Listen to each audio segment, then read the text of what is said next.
การอยู่เนอะแต่ว่ากำลังขอโทจัดเลยษเนอะแหมวตั้งทรายดูลูก3 อย่างหน้ากันน่ะบ่เป็นหยังไม่ใส่ตีเตียนเห็นมดแน่บ่เป็นหยังก็ได้บุญด้วยกัน2 ต่อ 2เด้งก็มันใส่นี่ดูลูกนะกะมันเป็นหยังกะเอาก่อนนี่หั่นเฮาก็เอาไปทำบุญตัวยกะ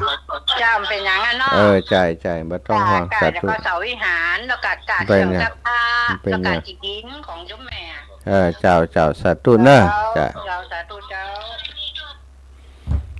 ฟังโทรมาจากเนอะต้นชั่วโมงเนาะเดี๋ยวมันขาดตอนนะก็ได้มาพบมาปะกันศรัทธาญาติโยมหลายท่านหลายคนอย่างที่โยมแม่สมใจปีบันใหม่โทรมาทีก็โอ้อาจารย์เสาะหาไหนก็มีอีแม่เอาสตังค์ที่จะแทนอาจารย์ใส่ตู้ไปเห็นแล้วเนอะ ถ้าใส่ตู้ไปแล้วก็จบข่าวศรัทธาจะไปเอาคืนมาก็มันใจตีแล้วไปค้นหาก็ยุ่งยากเนาะส่วนใหญ่ก็บันไดนักเจนา100-200อย่าศรัทธาเอามาแต่ว่าเอาไปจอมตู้เพราะว่าหากันมาเจอคนมันนักล้ำนะเป็น1,000-2,000คนแล้วไปประชุมจุมนุมอยู่มงเดียวจอมเดียวหันสถานที่ก็บอกกว้างเห็นแล้วพอหากันก็บาหันรับกันคนหลายวิหารคนหลายตีหลายแห่งเนาะบางเตือก็เดินไปทางปุ้นคนนี้ก็เสาะหาแบบปะกันอาจารย์สมชาติอยู่ไหนฮะเอากรีกี้ได้ยินเสียงอยู่เดินมาทางปีไปไหนแล้ว ปะกันแต่ก็ใส่จอมตู้ไปเหี่ยบางพ่องก็ไปปักโตนสตังเหี่ยก็เป็นอย่างเนอะอีปออีแม่ตั้งหลายเท่ากับอาตมากับอีปออีแม่ได้บุญ2 ต่อกันเนาะศรัทธาตานแล้วเนี่ยอาตมาก็เอามาต่อบุญให้ศรัทธาแหมเอาเจริญปอนโยมแม่ครูนมัสการท่านมหาเสียใจต้นเมื่อเจ้าทราบข่าวกันจากไปของยายเพนนะเจ้าแม่มันเคยโทรเข้ารายการเนาะยายเพนอันนั้นคนละเพนเองแม่เพนน่ะลำปูนครับยายเพนคนสู้ชีวิตในคนละคนอันนี้ยายเพนติดลำปางโยมแม่เจ้าอายุ90 ปลายเปิ่นเป็นคนอันที่มีชีวิตเรียบง่ายสมถะสามีเปิ่นตายแล้วเปิ่นก็อยู่ตีข้างวัดเปิ่นก็มาขายดอกตีอันวัดพระแก้วนะขายดอกก็แต่งไปแล้วขายดอกก็ตั้งให้วัดเจ้าแต่งมาแล้วเนาะแต่งไปแล้วขอให้ท่านมหาพิจารณาว่าข้อมูลใดมันคลาดเคลื่อนหรือว่าถูกต้องก็แก้ได้กับเจ้าเดี๋ยวก่อนบอกกันนะเจ้ารอออกรายการก่อนเนาะเห็น2 ชั่วโมงบอกว่าแต่งไปเรียบร้อยแล้วนะขอบคุณโยมแม่ครูมีข่าวดีแต่ว่านิยมไม่อย่าปะกันกันไปจัดรายการที่บ้านย่าที่อันตรงปงอย่าว่าอันตู้เนี่ยหมอก่อนที่แม่ครูนั้นแต่งมาออกรายการมาอ่านพ้องเลยม่วนนี้เองแม่ชอบปะเท่าว่าแม่ย่าหุ่มว่าโอ้แม่ย่าชอบนะเดี๋ยวจะเอาฉบับที่แม่ครูอันเขียนอันส่งมาเป็นหนังสือเนี่ยให้เขาไปอันถ่ายเอกสารแล้วให้ย่าสักชุดก่อนแกชอบอ่านมันมีเป็นหนังสือก็อีหรอมีเดี๋ยวจะเอามาให้อีกกันเนาะย่าชอบจ้ะย่าอายุ81 ปีแล้วนะยังอ่านหนังสือ81อ่านหนังสือยังได้สบายลูกโยมแม่น้องแม่เหมือนนิราศนะแม่ม่วนม่วนลูกมานี่แม่ก็รู้ว่าแม่ทำไมทำได้อย่างไรบุญจัดสรรอีไหมศิลปินมันมีบุญมีความแรงบันดาลใจนี่มีหลายอย่างหรอกมาได้เกิดขึ้นโดยบังเอิญน่ะจะมันมีบุญจัดสรรเจ้าสาธุเจ้าบุญรักษาจ้าแม่จ้าแม่ครูราวันกุยคำเนาะจากละปูนนะเมืองจีละปูนโอ้ยอมแม่นี่เมตตาอาตมามักศรัทธาญาติโยมได้หันอาตมาทำกิจกรรมเพื่อโรงเรียนขนาดเล็กหาทุนจ่วยละอ่อนไปเดินทุดงเปิ้นประพันธ์บทกวีบทกลอนนี่นะเป็นกลอนสัมพัทธ์กลอน8นะโอ้มันไพเราะศรัทธาถ้าคนที่เปิ่นอ่านทำนองสะเนาะใดซ้ำให้มันจะไพเราะปานใดเฮาแค่อ่านเฮาก็ยังรู้สึกมีความสุขเนาะรู้ถึงอารมณ์ของการเดินแล้วก็ในเรื่องของสิ่งที่มันเป็นบุญเป็นกุศลนะถึงเรื่องอันตะวะเนาะบับปุ๊บบับปะการศรัทธาก็หลายคน ก็บัดต้องโทรมาขอโทษเนอะ อาตมาอนุโมทนาบุญหรือว่าหับทราบเนาะที่อีปล่อยอีแม่ตั้งหลายเอาตังไปแทน แล้วมปะซะครับปะก็เอาไปจ่อมในตู้หันเป็นน้ำแล้วไปเลยนะบางพ่องก็คือว่าอันอาจารย์หอมฮื้ออีแม่ก่อนเนอะถ้าไปปุ้นเดี๋ยวอีแม่จะฮื้อเอียกความตันอันปูจาแผ่นเตียนนั่นนะพอไปถึงปุ้นบปะเปิ่นก็เอาไปปักต้นเหียเอาไปใส่ตู้เหียก็ดีไปอาตมาก็ได้บุญสองต่ออีแม่ก็ได้บุญแหมนะได้บุญตัวกันไปบ่ต้องห่วงเนอะการทำบุญนี่อาตมาบ่ขี้จิอยู่แล้วก็บ่ได้เกยกึดนะเวลาอีปล่อยอีแม่ตั้งหลายสั่งเนี่ยท่านอาจารย์หอมฮื้ออีแม่จิมเนอร์เนี่ยอาตมาก็หอมฮื้อแล้วก็กึดเอาว่าถึงเปิ่นจะบัดแตนก็ถือว่าเขาได้ทำบุญโดยเปิ่นทำบุญในจื่อของเปิ่นทำบุญโดยเปิ่นบุญอย่างอีนั้นมันจะทำให้เราได้เกิดมาพบมาปะกันแฮมในพบต่อไปในชาติต่อไปถ้าเรายังเวียนว่ายตายเกิดอยู่เอกเนาะก็เป็นเรื่องราวของงานแต่ว่านี้โอ้มีความสุขสนุกสนานบางคู่บางท่านก็บอกสวรรค์เมืองคนแต่นะอาจารย์หันคนโอ้คนแต่มาจากที่ไหนตั้งใดยิ้มแย้มแจ่ม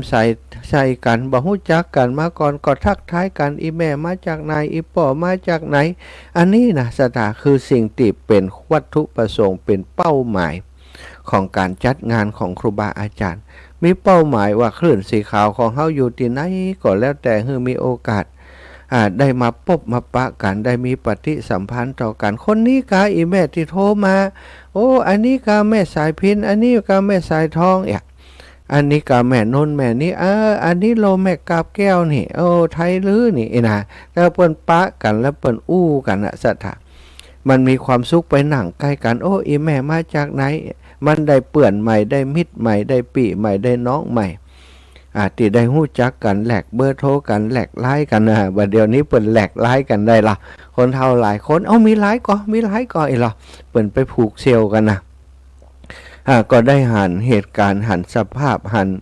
หันบรรยากาศแบบนี้แล้วมันมีความสุขใจสะดับอาตมาและครูบาอาจารย์เป็นฝ่ายจัดการเป็นฝ่ายดำเนินการประชาสัมพันธ์นะทำกิจกรรมต่างๆประชุมหารือกันหลายรอบมอบหมายการงานให้กันนะก็จัดแจงช่วยกันในงานครั้งนี้ในงานครั้งนี้พอหันผลสำเร็จหรือว่างานมันสำเร็จลงโดยดีแบบนี้หันศรัทธาญาติโยมมาเปิ่นสุขใจเปิ่นอิ่มอกอิ่มใจบรรยากาศทั่วไปในงานก็อบอุ่นละมุนละไมไปด้วยมิตรไมตรีที่มีต่อกันแล้วก็ได้ทำกิจกรรมหล่อเตียนด้วยกันเป็นติบนละมวนตลอดถึงได้หายห้อมปัจจัยกันมาสนับสนุนสมทบในทุกอย่างที่หลวงปู่เปิ้นดำเนินการจัดเนี่ยบอกว่าจะเป็นโต๊ะจีนบอกว่าจะเป็นสังตานออกเตียนก็ดีเตียนที่ปูจาไปอันหล่อก็ดีซะท่าบางอันก็อีแม่กำไว้คนเดียวเนาะส่วนใหญ่ก็กำไปคนเดียวเอาไปต้มไปอย่างแล้วก็ตักเอาหม้อต้มกระทะทองแดงนั่นนะตักไปใส่เตียนหล่อเตียนเป็นที่บนละมวนเรียบร้อยบ่มีไผได้รับบาดเจ็บบ่มีไผเจ็บเป็นเย็นอุ่นอะไรยังซะท่าก็ถือว่าเป็นความสำเร็จของงานตีงดงามหันความงดงามของคลื่นสีขาวของอีปอยอีแม่ตั้งหลายของศรัทธาตั้งหลายถึงจะอึดอัดถึงจะอัดเขาก็ยิ้มแย้มมือกันตบตำกันก็ขอโทษเนื้ออีแม่ไว้กันสากันบ่เหมือนพวกขี้เหล้าตั้งหลายติด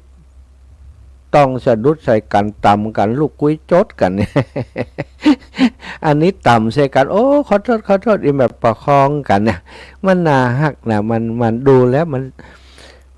มันชื่นใจมันมีความสุขใจอาตมาและครูบาอาจารย์ที่จัดงานบอกเฮาเหนื่อยกันมาตั้งเมินนานตั้งแต่ประชุมตั้งแต่เริ่มคิดเริ่มสร้างกันอันนู้นอันนั่นอันนี้นะ พอหันงานมันสำเร็จอย่างอีมันหายเหนื่อยเป็นปลิดทิ้งซะท่าหายเหนื่อยแท้ๆนะหายเหนื่อยต้องบอกว่าหายเหนื่อยแบบปลิดทิ้งนี่วันนี้อาตมายังเสียงแหบเสียงแห้งอยู่เพราะยังก็ตะวาไปปั่นป้อนแข่งกับเครื่องเสียงเครื่องเสียงของอาจารย์ก็ดังเหี่ย ศรัทธาก็เอาตังมาถวายอันอีแม่ขอป้อนยิ้มเฮ้าหื้อกล่อมได้ ป่านปอนฮือสั่นก่อมดีเปิ่นบ่ได้ยินเปิ่นอยากฟังกันนั้นกำนี้ก็คิดแต่นาฮือเปิ่นได้ฟังฮือจื่นใจ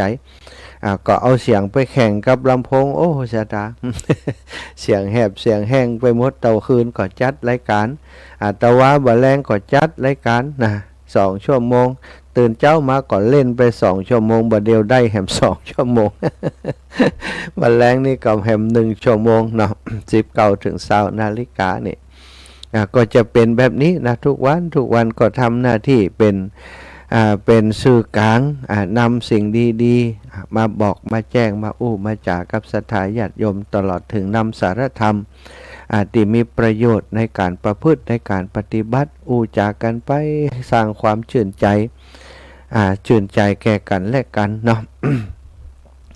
ก็ขอบคุณนะบางคนเปิ่นได้ฟังตั้งแต่ตอนตะวันมาแรงแล้วบางผ่องก็ได้ฟังตั้งแต่ตื่นเจ้ามาแล้วไอ้คำขอบคุณเ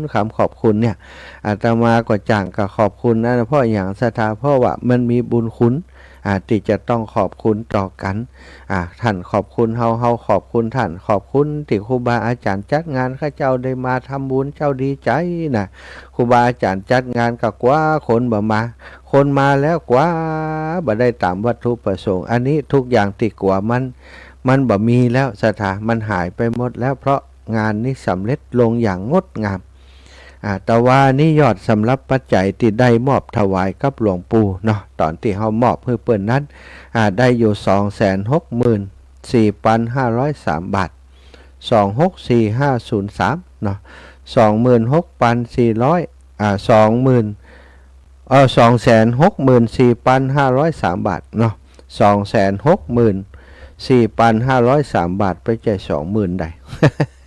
น้อยล้ำไปก็ 264,500 กับ 3 บาทเลขที่วัดหลวงปู่กะมีคนถามอาตมาจำได้บ่แน่ใจว่าแม่นก็แม่น251อีกะหุนะ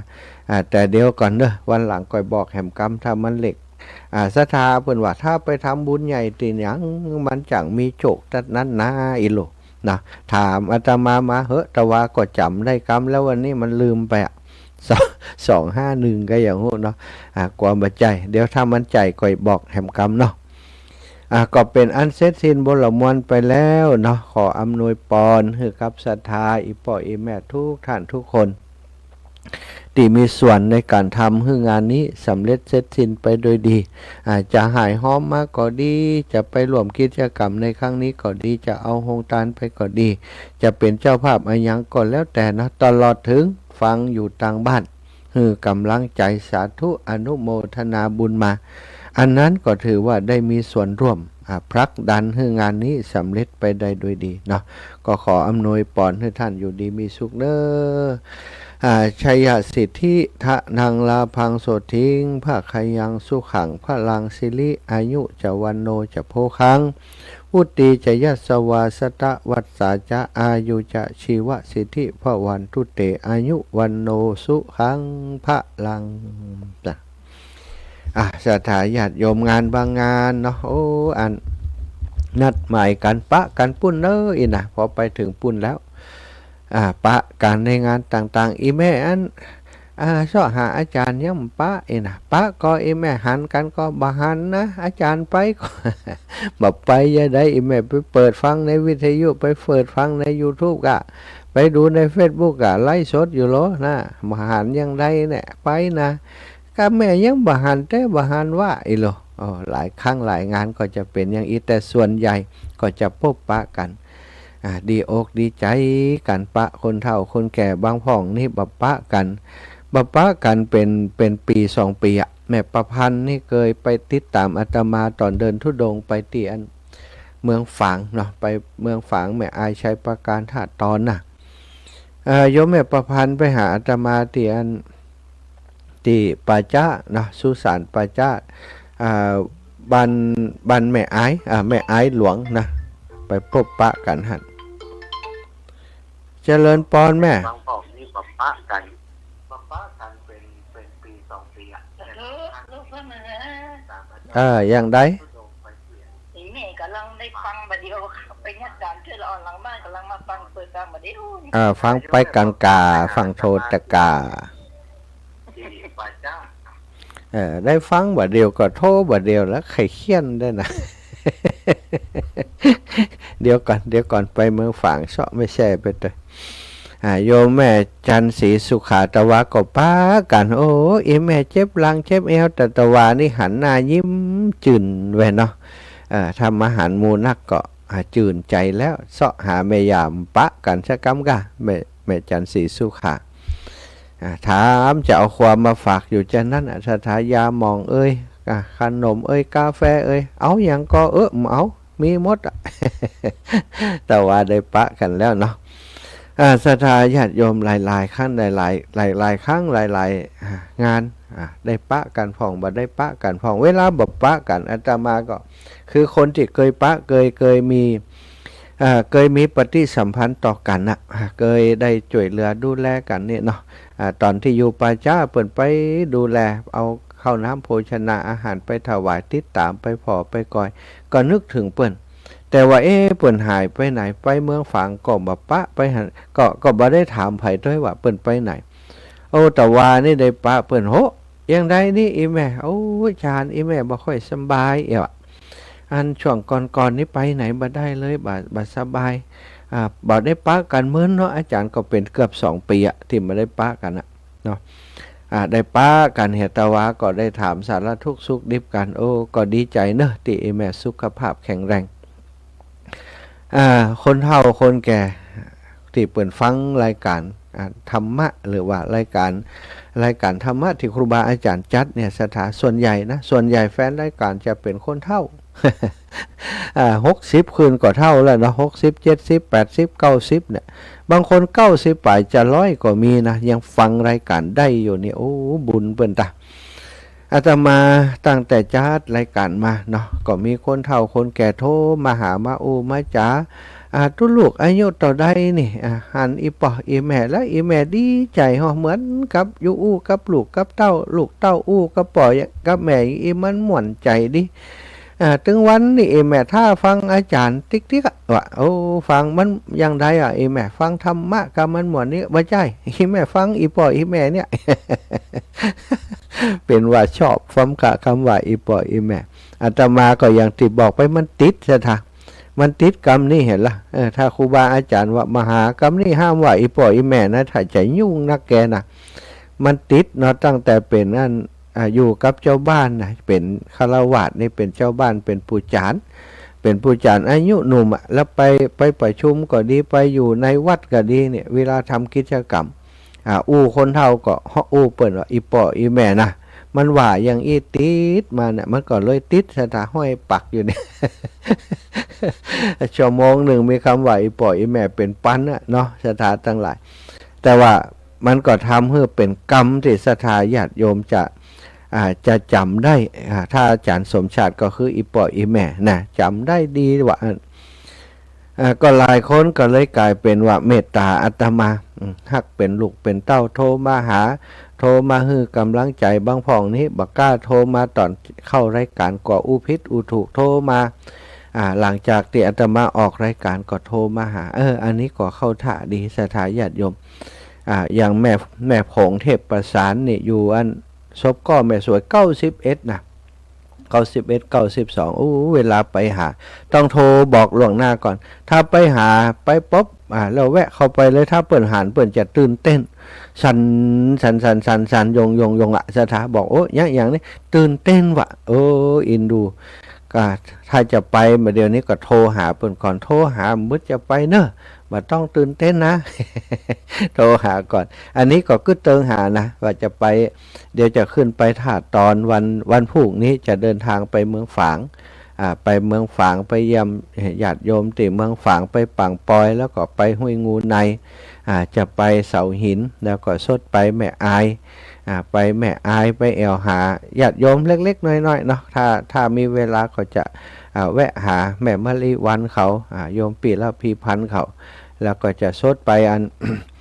ถาตอนไปนอนที่วัดถาตอนไปช่วยงานหลวงป่อวันที่10เป็นอายุวัฒนมงคลเปิ่นทำบุญวันเกิดหลวงป่อที่วัดถาตอนก็เป็นงานประมาณว่าเป็นงานคือจริงๆแล้วหลวงป่อเป็นเจ้าคณะจังหวัดเนาะแต่ว่างานส่วนตัวนี่เปิ่นบัดจัดกะเลิกซะท่า ถ้าญาติเปื่อนฝูงเปื่อนลูกศิษย์ลูกหาจะไป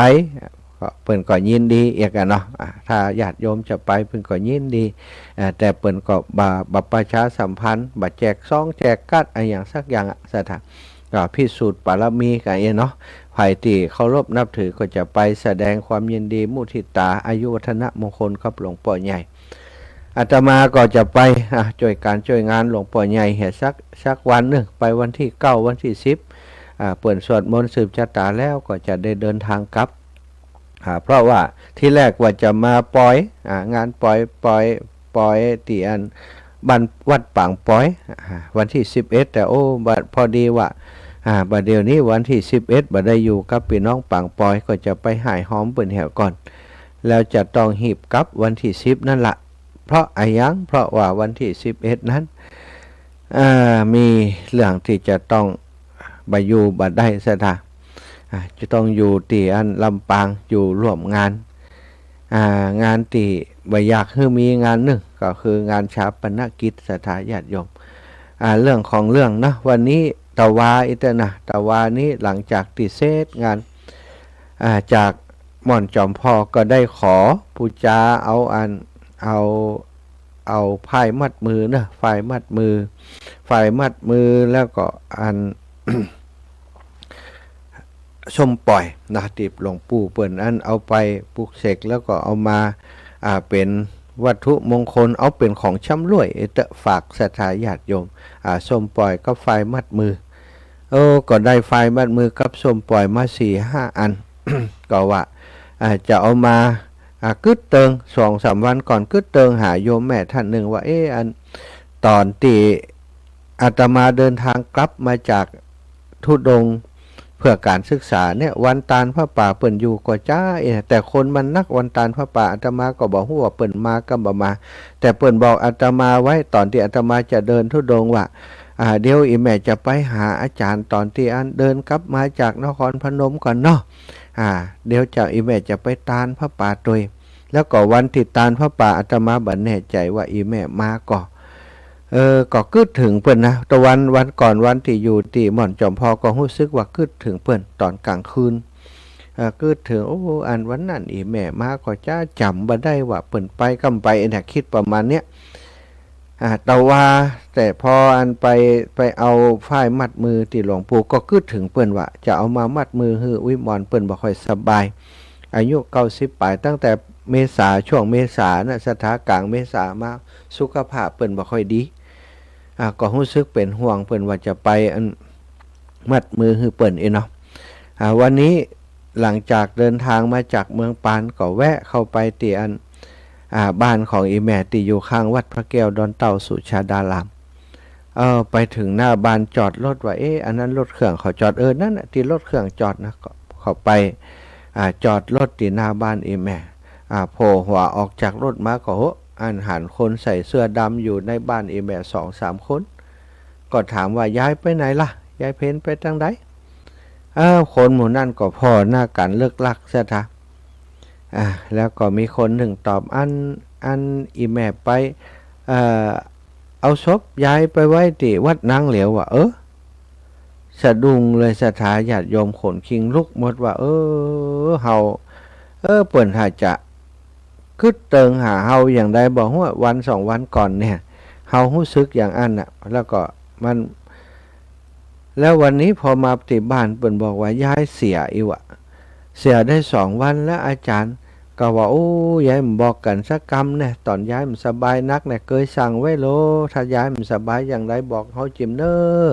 อยากมีโอกาสมาดูแลมาเยี่ยมเยียนยายเปิ้นก็มันเป็นอย่างนักเท่าใดนะอาจารย์แล้วมันเป็นอย่างนักอย่างมาตายเนาะเปิ้นก็ไปของเปิ้นสบายน่ะศรัทธายายก็ถ้าจะกึดเติงหาอาตมาน่ะอาตมาจึงมีความรู้สึกว่ามันเหมือนกับว่าถ้าอยู่ลำปางนี่ก็จะไปตั้งแต่วันที่รู้สึกกันกึดเติงหาเพิ่นนะว่ายายเป็นอย่างไรอยากจะไปหาเพิ่นก็เลยกลายเป็นว่าวันนี้บ่ได้ไถ่ถามสารทุกข์สุขดิบกับยายแล้วถามไปเปิ้นก็บ่ตอบแล้วเนาะก็เลยออกจากบ้านยายไปที่อันวัดนางเหลียวไปที่อันศาลาบำเพ็ญกุศลศพ ก็เอาสมปล่อยควักนั่นสถากลับได้ที่ตั้งใจจะเอามามัดมือเปิ้นไปบอกยายบัดได้ตันสักกำเนาะว่าจะมามัดมือฮื้อก่อนน่ะอันนี้ลูกบุญมาวันนี้นี่เนอะแม่ตอนนี้ได้ทราบแล้วเนอะที่แม่ได้เสียชีวิตจากไปก็อธิษฐานบุญทุกอย่างฮือกระเปิ่นแล้วก็บอกยายว่ายายอันตู้ตั้งใจจะเอาผ้ามัดมือมามัดมือฮือยายบัดเดียวบัดได้มัดเนาะจะมัดฮืออายุมันขวัญยืนนะจะมัดฮือหายจากโรคจากภัยนะบัดเดียวบัดได้มัดแต่ว่าจะเอาฝากยายไปด้วยเนอะอีกจากเนี้ยยังได้เอาวางที่หน้าหูปีแม่ฮั่นแล้วก็บอกเปิ้นว่ามึดเขาจะมาเป็นเจ้าภาพงานศพเนอะแม่เนอะแล้วก็วันเสียจะมาอยู่ด้วยจะมาส่งศพอีแม่ด้วยแต่วันอื่นจะไปธุระอยู่มึดจะมาเป็นเจ้าภาพเองเนาะก็บอกคือเปิ้นพะยะเปิ้นจะอยู่หั่นหรืออยู่ในอยู่บนสวรรค์ก็แล้วแต่เถอะเนาะเขาก็แบบเนี้ยก็บอกคือกับดวงวิญญาณของโยมแม่เพ็ญเชิงปัญญาอายุ90อย่าง91สถาเป็นคนเฒ่าคนแก่ที่มีจิตใจเป็นธรรมเนอะสถาจิตใจเป็นธรรมเป็นคนที่หุ่มทำบุญแบบอันปิดทองหลังพระน่ะเวลาหอมอย่างนี้อาจารย์บ่ต้องประกาศชื่อแม่ก็ได้เนอะอีน่ะแต่ส่วนใหญ่เปิดมาเลยอาตมาก็บอกอีแม่ต้องประกาศกายเนาะต้องเวลาอันนี้ก็ประกาศให้เปิ้นเวลาในรายการนะก็จะถึงเปิ้นเป็นประจำที่จัดรายการที่ลำพังแต่สำหรับการจากไปของโยมแม่เนาะก็บ่มีโอกาสได้หันใจเปิ้นสักกามสถาญาติโยมชีวิตของคนเฮาก็อย่างเงี้ยเนาะบางครั้งบางทีหักกันเพียงใดนะโอกาสที่จะไปมันบ่ฮู้ว่าเฮาจะไปวันใดเวลาใดที่ใดมันก็จากไปแบบที่บ่ได้ล่ำได้ลากันบางคนกินข้าวด้วยกันอยู่ครับรถออกบ้านไปที่ตู้แหวแจ้งมาคนนี้เป็นญาติก็เปิ้นเสียชีวิตเนอะรถอย่างอันอย่างอีเนอะสถาบางคนนี่มันเกินที่จะรับได้เนาะบางครั้งบางทีเนี่ยคนในครอบครัวประสบอุบัติเหตุการเสียชีวิตไปเนี่ยมันก็ทำให้คนที่อยู่ตั้งหลังเนี่ยทำใจบ่ได้ก็มีอาตมาเองเนี่ยกับโยมแม่นี่ก็ทำใจไว้เหมือนกันตอนที่จะไปเดินธุดงค์ก็ยังกับญาติโยมอยู่ว่าโยมแม่น้อยอินยาศรีว่าอีแม่ถ้าทราบข่าวย้ายบ่ค่อยสบายอย่างจะได้เป็นตัวแทนเขาไปเยี่ยมย้ายยิมเนอะไปพอเพิ่นไปดูแลเพิ่นจิมแต่เจ้าก็ถามโยมแม่น้อยว่าอีแม่ฮู้ข่าวย้ายก็บ่ฮู้นะมีหยังเขาบอกว่ายายเสียแล้วอีหล่ะเพิ่นก็ตกใจเนาะก็ขอประกาศกับสถาพี่น้องญาติโยมทั้งหลายพี่น้องคณะสถาวัดพระแก้วดอนเต่าสุชาดารามวัดนางเหลียววัดประตูต้นพึ่งที่ฮู้จักแม่ยายเพ็ญเชิงปัญญาคนเฒ่าวิมอนอายุ91ปีสถาที่ขายดอกไม้ถูกเทียนปูจาอยู่ที่วัดพระแก้วดอนเต่าสุชาดารามมาเป็นเวลา30ปีอยู่ที่หันมาเมินไผก็คงจะฮู้จักจดจำย้ายได้เป็นอย่างดีเปิ้นได้ตั้งศพบำเพ็ญกุศลที่วัดนางเหลียวเนอะสวดอภิธรรมทุกค่ำทุกคืนแสดงพระธรรมเทศนาทุกค่ำทุกคืนจนไปถึงคืนวันพุธเนาะคืนวันพุธวันนี้วันจันทร์อังคารพุธแถม3 คืนศรัทธาญาติโยมไผจะไปเป็นเจ้าภาพโดยลูกหลานไปฟังสวดพระอภิธรรมก็เจริญพรเนอะศรัทธาแล้วเปิ่นทำการชาปนกิจที่สุสานไตรรักษ์ในวันพฤหัสที่11เนาะศรัทธาเดือนกรกฎาเนี่ยนะศรัทธาญาติโยมไผที่ฮู้จักแม่ยายฮู้จักลูกหลานครอบครัวของเปิ้นก็ขออนุญาตบอกกล่าวตรงนี้เนาะจะไปร่วมบุญร่วมกุศลกันเจริญพรเนอะเป็นคนดีแม่ยายอายุ90 ปลายศรัทธาญาติโยมตอนที่อาตมามีงานตั้งแต่อยู่สุนทรมุนีอุทยานธรรมสุนทรมุนีจนมาอยู่วัดบรรพตสถิตเกือบจะทุกงานยายบ่เคยขาดเลยศรัทธาทำกิจกรรมทุกครั้งยายต้องมาเอาไก่ย่างมาเอาไอย่างมาเอาหงตาลมาด้วยนะศรัทธาไก่ย่างต้องเป็น5 ดาวพร้อมเนี่ยแล้วก็ทุกครั้งยายจะต้องเป็นเจ้าภาพเจ้าสำรับที่ อาตมาได้ประกาศไปย้ายก็จะเป็นเจ้าภาพด้วยตลอดก็รู้สึกสลดใจเหมือนกันเนาะธรรมดาธรรมชาติเฮายังเป็นปุถุชนอยู่บุคคลอันเป็นที่รักบุคคลอันเคยมีบุญคุณต่อกันเคยอุปถากอุปถัมภ์กันเปิ้นจากไปก็รู้สึกว่ามันมีหันน้อยเนาะมันก็วังเวงใจยังได้ชอบคนไปที่วัดพระแก้วดอนเต่าต่อไปก็อาจจะหันแต่แผงที่แม่ไปขายดอกไม้เพื่อปูจานั้นมีคนอื่นมาดูแลโยมแม่จะไปอยู่ตรงนั้นอีกแล้วก็ขอให้ดวงวิญญาณแม่ย่าเพ็ญเชิงปัญญาไปสู่สวรรค์ไปสู่วิมานอันสมควรแก่คติวิสัยบุญกุศลที่แม่ได้สั่งสมอบรมไว้เนาะความสมถะความเรียบง่ายชีวิตที่มีแต่ฮือของโยมแม่บ่ได้มีลูกเนาะแต่มีแต่หลานที่ดูแลโยมแม่อยู่ก็คงจะทำบุญทำกุศลส่งไปให้กับโยมแม่สำหรับอาตมานี้ก็จะบ่มีวันลืมสิ่งที่เปิ่นทำเปิ่นช่วยเหลือมาขอเอาบุญเอากุศลทุกอย่างทุกประการที่อาตมาสร้างสมอบรมนี้ให้กับแม่บุญธรรมคนนี้ให้กับโยมอุปถากคนนี้ขอให้เทวบุตรเทวดาจงอบปกยกย้ายให้แม่ได้ไปอยู่ที่สุขที่สำราญแม้นว่ามีบาปมีกรรมมีสิ่งที่แม่ได้สร้างได้ทำไว้ก็ขอเอาบุญเอากุศลที่อาตมาทำทุกอย่างทุกประการส่งไปให้กับโยมแม่ได้ปลดคดคลายจากที่ยากพรากจากที่ทุกข์ให้โยมแม่ได้ไปถึงที่สุขเป็นที่แล้วคือเมืองแก้วยอดนิลปานในอนาคตในสวรรค์เบื้องบนนั้นให้ไปเป็นนางฟ้านางสวรรค์เสวยสุขอยู่ในทิพย์วิมานแล้วก็เกิดมาพบได้จากใดให้ได้พบกับพระพุทธศาสนาได้มาทำตานปารมีศีลปารมีภาวนาปารมีใจอยู่ทุกภพทุกชาติไปคือเป็นผู้ที่สมบูรณ์โดยอายุวันนะสุขภาละเนาะอายุยืนเหมือนกับชาตินี้90 ปี91 ปีก็ถือว่าแม่เป็นผู้ที่มีบุญมีอายุยืนด้วยความเมตตาที่แม่มีตลอดต่อครอบครัวต่อคนทั้งหลายบุญกุศลจะนำป่าแม่ไปสู่ภพภูมิที่ดีอู้ถึงเรื่องการตายมันก็เป็นเรื่องธรรมดาสถาญาติโยมเฮาเองก็เหมือนกันวันหนึ่งอาตมาเนี่ยแอบอยู่เนี่ยก็บอกฮู้วันใดวันหนึ่งตั้งนาเนี่ย วันใดบอกฮู้แต่เวลาเกิดบอกฮู้ว่าจะตายวันใดจะตายที่ไหนเวลาใดเฮาบอกฮู้กันสักคนสถาฉะนั้นจงใช้ชีวิตอยู่ในความบ่ประมาทสั่งสมอบรมยังบุญต่างๆบอกว่าจะเป็นการฮื้อต้านก็ดีการรักษาศีลก็ดี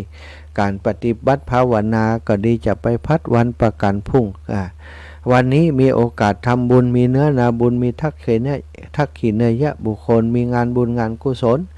ก็หีบทำหีบยะหีบทำนะถ้าบ่อ่านแล้วหมดลมหายใจไปแล้วมีตังเป็นแสนล้านก็เอามาทำบุญบ่ได้เอามาสร้างบุญสร้างกุศลให้กับตัวเก่าบ่ได้จากไปแล้วก็มีแต่คนอื่นจะส่งบุญไปให้ทำบุญไปหาจะได้บ่ได้นั้นก็เป็นอีกเรื่องหนึ่งแต่โดยคติพุทธศาสนาถ้าบุญกุศลที่เป็นบุญบริสุทธิ์เป็นการทำด้วยความตั้งใจและอุทิศจริงทักขิเนยะบุคคลผู้ฮับเป็นผู้มีศีลมีธรรมจริงก็จะได้บุญได้กุศลไปถึงเปิ้นเหมือนกันซะท่าเนาะก็ไว้อะไรแต่แยกการจากไปของแม่ยายเพ็ญเชิงปัญญาเนอะเท่าทรนงที่ใบยอมงอมือคอเท้าดูแลตัวเองจนวันละสุดท้ายซะท่าบุญของแม่มีนักมีหลายอายุถึง90 ปีถึงยายเพ็ญแล้วก็นึกถึงคนยายคนหนึ่งศรัทธาขออนุญาตเล่าสักหน่อยไปติดดอยนางแก้วเนาะสำหรับศรัทธาญาติโยมติดตามอาตมาตลอดก็คงจะเคยได้ยินตอนที่ทำกิจกรรมอยู่ดอยนางแก้วมีคุณยายท่านหนึ่งชื่อว่ายายอ้วนอยู่ที่ดอยหล่ออยู่ที่ดอยหล่อฮะนะยายอ้วนนี้เป็นแฟนรายการเหมือนกับยายพรเนี่ยศรัทธาญาติโยมจะโทรเข้ารายการเกือบทุกรายการแล้วก็สนิทสนมกับครูบาอาจารย์ทุกรูปทุกองค์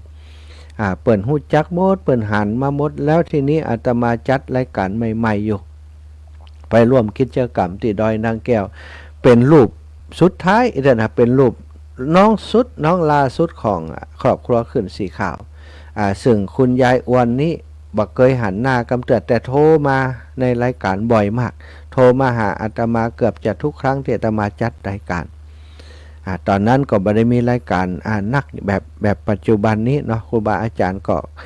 กำลังหาเวลาดูทดสอบความรู้ความสามารถดูว่าจะอู้จะเป็นยังไงกว่าจะได้ไว้วางใจกันก็ใช้เวลาพอสมควรเป็นปีๆเนาะแต่ว่าไปกิจกรรมที่ดอยนางแก้วนั้นก็พอดีได้มีโอกาสจัดรายการถ่ายทอดสดอยู่ที่หันยายอ้วนนี่ก็ได้ฟังที่อาตมาจัดรายการก็โทรไป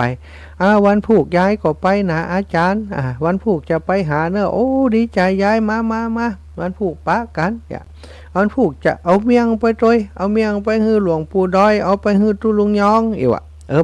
มาวันผูกปะกันนะสถานวันนั้นรู้สึกว่าจะเป็นการต้านอย่างสักอย่างเนี่ยหล่อช่วงต้นนะช่วงเริ่มแรกของการท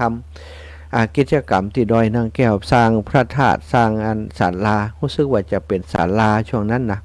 ศาลานี่เสร็จแล้วเนาะยายอ้วน นัดหมายกันแล้ววันนั้นแกก็มาแต่สถาและทีนี้แกจะมาจ้าสักหน่อยเนาะจะมาเปิ่นพอจะเลิกงานแล้วก็เปิ่นพอเลิกงานกันเปิ่นก็กลับกันก็มีแหละคือตอนนั้นมันโควิดระบาดโดยยายเปิ่นกลัวมาเจอคนนักแล้วก็อาจจะมีปัญหาเรื่องสุขภาพพอแก่เท่าแล้วเดินก็บ่ค่อยสะดวกเปิ่นเสร็จงานแล้วอาตมาก็ขึ้นไปพักขึ้นไปพักติบนในป่าบ่นะไปในเต้นที่อยู่ในป่าได้ยินเสียงโทรศัพท์ก็เอามาพอหลวงปู่โทรไปท่านมาหายายอ้วนมารออยู่ลุ่มหันเนอะยายมาแล้วกะโอ้กำลังมามาอยู่ลุ่มหันลงไปหาเปิ้นครับเปิ้นไข้ป๊บวะ โอ้ครับหลวงปู่อาตมาก็ห่มผ้าลงไปหายายไปซ้อหาพอที่ลานเจดีย์ไหนยายอ้วนว่ามาอยู่ไหนยังมีมาล่างไปเห็นแล้วกะกำเดียวมันได้แล้วอ่ะไปทางใดนี่ก็ไม่ได้ถามไผซะถ้าพอเต็มลานเจดีย์และศาลาหันยายอ้วนก็มาหันล้มมีไผล้มถ้าจะกลับไปแล้วขำแล้วลูกหลานถ้าจะปากลับแล้วกันเนาะก็กลับขึ้นไปสักมาแรงเนี่ยซะท่าหลวงปู่โทรมาหายังอันป้ายายอ้วนก็บอกป้านะหลวงปู่เพิ่นอยู่ไหนแกรออยู่ลุ่มฮะกะลุ่มไหนปู่แน่บันไดลุ่มปู่แน่ว่านั่นบัดได้ปะกันสักกรรมเขาก็โทรกลับไปหายายอีแม่อยู่ลุ่มเมื่อกะเขาบ่ฮู้อีนะอีแม่ถึงบ้านแล้วอาจารย์ว่าบัดปะกันสักกรรมก็อู้กันเนาะกันมันเป็นยังตอนฉลองอันพัดสองฉลองธาตุก่อนเขาค่อยปะกันว่าอู้กันอย่างอีเนาะอู้กันว่าฉลองพระธาตุได้ปะกันแน่จากนั้นมาแหมบักกี่วันเนี่ยสถาแหมวัน2 วันเนี่ยตุลุงยองจัดรายการอยู่แกก็โคเข้ารายการมาจากนั้นแหมสักบักกี่นาทีได้ข่าวว่ายายอ้วนตายว่ะเกิดอะไรอย่างขึ้นถามกันไปถามกันมาว่าฟังรายการตุลุงเรียบร้อยแล้วยายก็นึ่งเข้าเป่าไฟไปกวาดไว้ซะท่าเอาไม้กวาดไปกวาดแล้วจะสะดุดล้มหรือว่ามันจะล้มลงไปจากการที่หัวใจยุดเต้นใกล้อย่างอีกก็บ่ฮู้เนาะแต่ว่าล้มลงไปจากนั้นก็คือรับไปเลยบ่ฟื้นเลยนะซะท่ามีความรู้สึกว่าเฮามันรู้สึกอย่างใดซะท่ากันลงค่ะฮู้ว่าเปิ้นอยู่ลุ่มกันลงไปหาเปิ้นก็ได้หันแล้วนะยายว่าบ่ได้หันอาจารย์มหาสักกรรมคงจะได้หันกันสักวันเนาะตอนนั้นงานปล่อยหลวงพระธาตุก็เนาะว่าแล้วสุดท้ายก็คือบ่ได้หันตึงเปิ้นตึงตัวอาตมาก็บ่ได้หันยายหันแต่ลูกเนาะแต่ก็ไปงานศพอยู่ไปร่วมวางผ้าวางอย่างกับยายอยู่ที่งานศพยายเนาะอันนี้สถายญาติโยมชีวิตมันบ่แน่บ่นอนอู้กันยกอาจจะจากกันไปก็เป็นไปได้โมดฉะนั้นจงตั้งอยู่ในความบัประมาทเนาะตั้งอยู่ในความบัประมาทอีปออีแม่ตั้งหลายความประมาทเป็นบ่อเกิดแห่งความตายเนาะความบ่ประมาทนะก็เป็นบ่อเกิดแห่งความบัดตายในที่นี้คืออะไรอย่างซะท่าจิตใจของคนเฮานี่เฮาประมาทบ่ได้ความโลภความโกรธความหลงความอิจฉาริษยามันก็ทำให้เฮา ตกนรกนะตายจากความเป็นมนุษย์บางคนจิตใจโมโหโกธาเนี่ยจะโดยความโกรธความเกลียดเพราะว่าประมาทบ่มีสติมันก็ทำอันอย่างบดีบงามขึ้นมาก็ได้พิษศีลพิษธรรมขึ้นมาก็ได้แต่ถ้าเฮาบ่ประมาทมีสติอยู่ทุกอิริยาบถต่างๆนี่สัทธาก็จะทำให้เฮาบ่พลาดพลั้งในการดำเนินชีวิตคนประมาทอย่าขับรถประมาทไปโจรกันก่อนอย่างว่านะตายนี่แต่คนแบบประมาทก็หันอยู่ถ้าขับรถบ่เลี้ยวรถเขาแหกโค้งมาก็อาจจะลบตันอาจจะอย่างตันเฮาขับรถก็จะได้ปลอดภัยฉะนั้นอย่าประมาทเน้อสัทธาปมาโนปมาโทมัจจุโนปทังความประมาทเป็นทางแห่งความตายถ้าบ่ประมาทก็เป็นทางแห่งความอยู่รอดเนาะ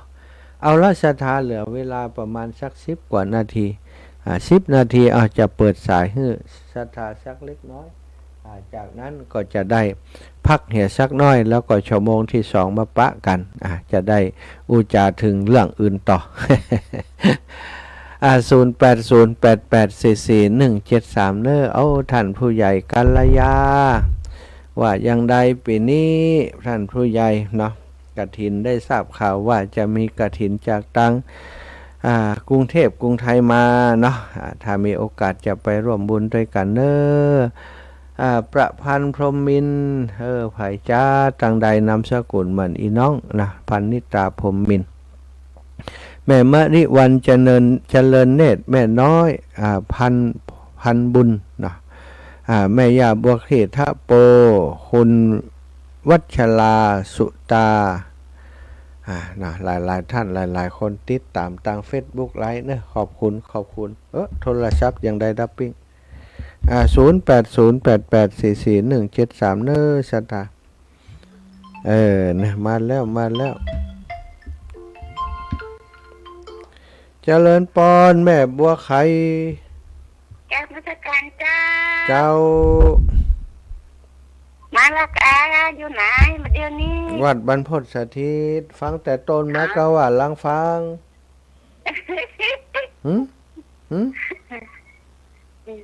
ไข่หัวมันยังเดี๋ยวนี้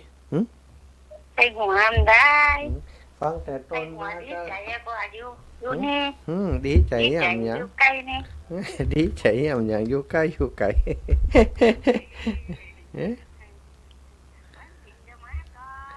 วันศีลได้จะถึงศีลได้เอาวันผูกวันฮือกะวันผูกวันฮือนี้วันเดียวนี้วันแหมหลายวันอยู่ลูกถ้าจะไปอยู่9ถูกวันฮือ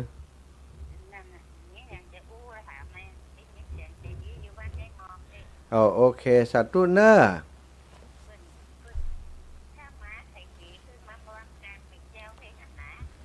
เจ้าได้กะได้ก่อยอูกันเนาะหลายวันอยู่เจ้าสัตว์ตู้เจ้า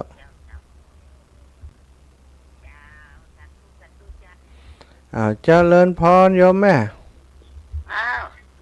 ไปสาธาอารมณ์ดีแล้ววันนี้วันดีกะอย่างไรฟิล์มไปถ่ายก่อนไม่อุ้ยเลยให้อุ้ยจะไม่ได้ฟังเสียงในฟิล์มเสียงอารมณ์ดีแล้วนะแต่ก่อนไม่ได้ห้ามได้กะห้ามได้ไม่อุ้ยต้องแต่ก่อนถ้าแต่ก่อนเนี่ยจะได้ฟิล์มก็ไม่ได้ยินนะจะอารมณ์ดีก็ไม่ได้ยินนะต้องถามยมพบาลว่าไผจะโจกดีก่อนไผก็ฟังแต่ได้นะ100 ซาวอีกแล้วคน100 ซาวถ้าบุญตลอดก็ตายง่ายละเจ้าอย่าพวกมันก็จะ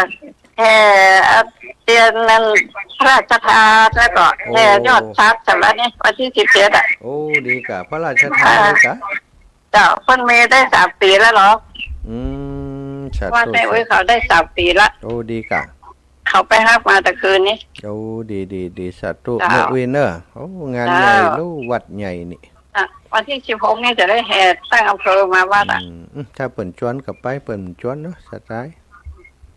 ก็จะจวนกดไม่ใจก็มาค่ะ มิใจละ กันลืมเสมอนี่นะว่าได้กระตั้งละปูนนั่นน่ะนั่นแหละเสมอมันหันใกล้แหละละปูนลงไปนี่ถ้าขึ้นดอยตอกยกไปว่าจะไปอยู่คนงามนี่ไปอยู่อย่างไก่ล่ำเหลียโอ้โหไปเกิดที่นี่หรอก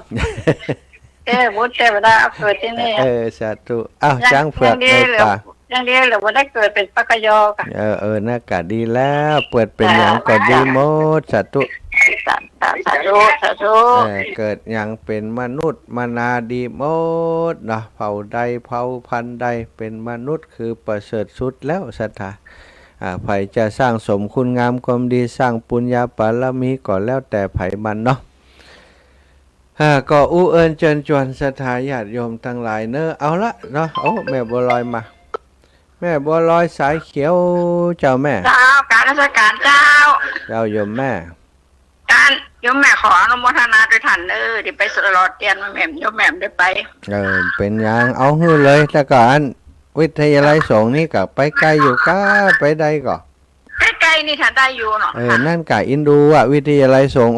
อันตึ้มได้ข่าวฮื้อเปิ่นเพราะว่าเปิ่นก็เอาเวลาฮื้อเฮาประชาสัมพันธ์งานขึ้นสีขาวเฮียของเปิ่นจะมีวันที่14ได้อู้จากัน 4-5 วันนี่ก็คงจะพอได้อยู่เนาะคนจะไปอยู่เจ้าละแม่ก็จะชอบโมไปก่อนไปเนื้อจะฮื้อได้ช่วยสวดอันนั้นด้วยนะสวดอันอย่างก็แม่แผ่เมตตานะจะได้เอาไปเผยแผ่ด้วยเจ้าสาธุเนื้ออู้จากันจิมนะเจ้ากับบุญฮักษาเจ้าศรัทธาญาติโยมอาตมาขออนุญาตพักชกรรมเนื้อกะเดียวเฮาค่อยพบปะกันในชั่วโมงต่อไปเนาะบางสถานีเปิ้นก็เข้าสปอตโฆษณาต้นชั่วโมงตัว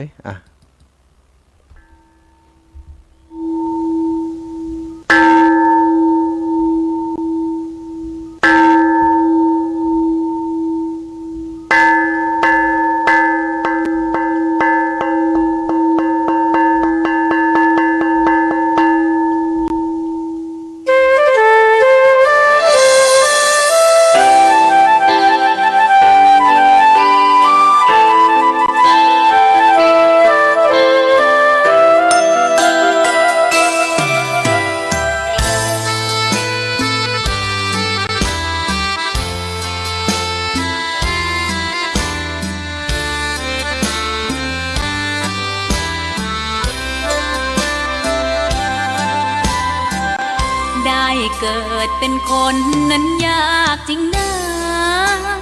เพราะพุทธศาสนายิ่งแสนยากเย็นคนไทยโชคดีที่สุดแล้วมีแก้ว3 ดวงงามเด่นมีวัดซึ่งเป็นนาบุญยิ่งใหญ่มีศาสนาพุทธประจำชาติไทยอยากหล่ออยากสวยเราต้องรักษาศีลอยากมีอันจะกินต้องหมั่นทำบุญทำทานเอาไว้เข้าวัดสวดมนต์ฝึกฝนสติให้ว่องไวรีบทำตอนที่เราทำเองได้อย่ารอจนตายถึงเข้าวัดว่าเข้าวัดยามเป็นจะได้เห็นแต่น้ำใจเข้าวัดยามตายจะได้เห็นแต่น้ำตาก่อนจะสายเกินขอเชิญมาใช้ชีวิตให้คุ้มค่าเจริญทานศีลภาวนาสั่งสมบารมีไว้ทำบุญตอนที่ยังมีชีวิตย่อมดีกว่ารอเขาอุทิศบุญให้อย่ามัวหลงเพลินเดินห่างวัด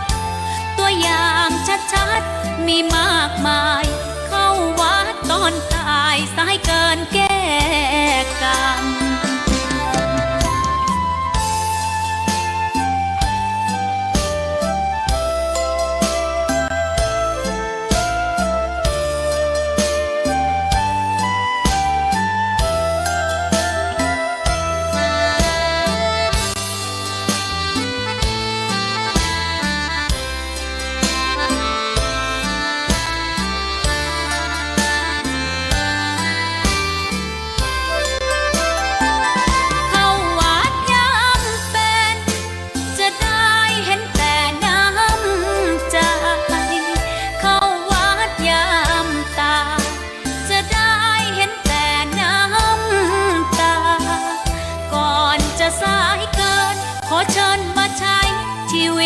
คุ้มค่าเจริญทานศีลภาวนาสั่งสมบารมีไว้ทำบุญตอนที่ยังมีชีวิตย่อมดีกว่ารอเขาอุทิศบุญให้อย่ามัวหลงเพลินเดินห่างวัดตัวอย่างชัดๆมีมากมายเข้าวัดตอนตายสายเกินแก้กรรมเข้าวัดยามเป็นผลบุญหนุนนำเข้าวัดยามเป็นจะได้เห็นแต่น้ำใจเข้าวัดยามตายจะได้เห็นแต่น้ำตา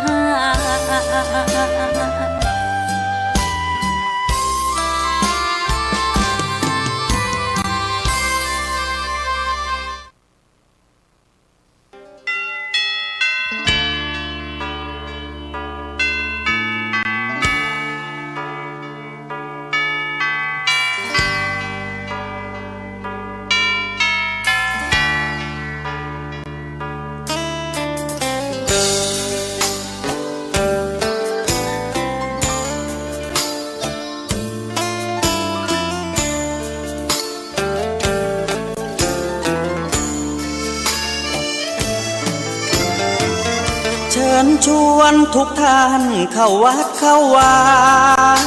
ฟังธรรมะจากหลวงตาเสริมชีวาให้สุขสดใสยึดมั่นหลักธรรมคำสอนไว้ให้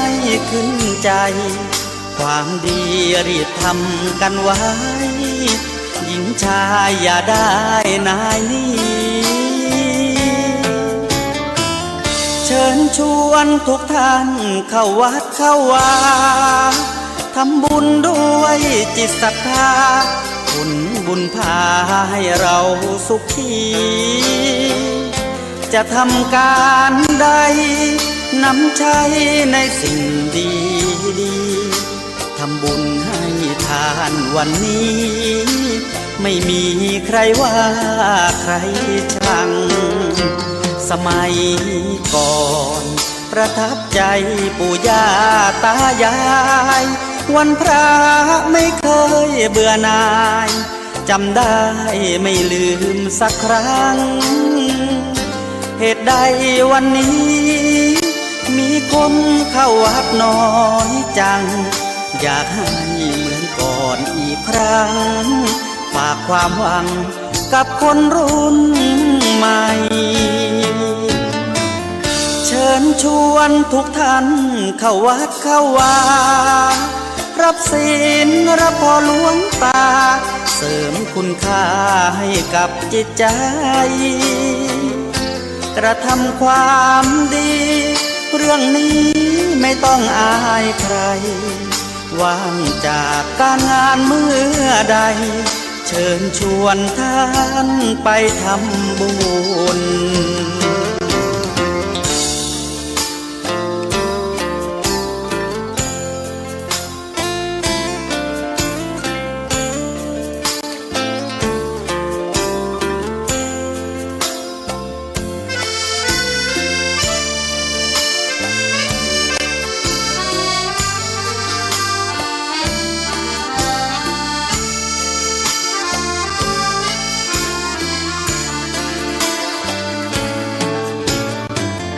เชิญชวนทุกท่านเข้าวัดเข้าวารับศีลรับพรหลวงตาเสริมคุณค่าให้กับจิตใจกระทำความดีเรื่องนี้ไม่ต้องอายใครว่างจากการงานเมื่อใดเชิญชวนท่านไปทำบุญกระทำความดีเรื่องนี้ไม่ต้องอายใครฝากเพลงเชิญชวนหญิงชายอย่าอายเรื่องการ ทำบุญ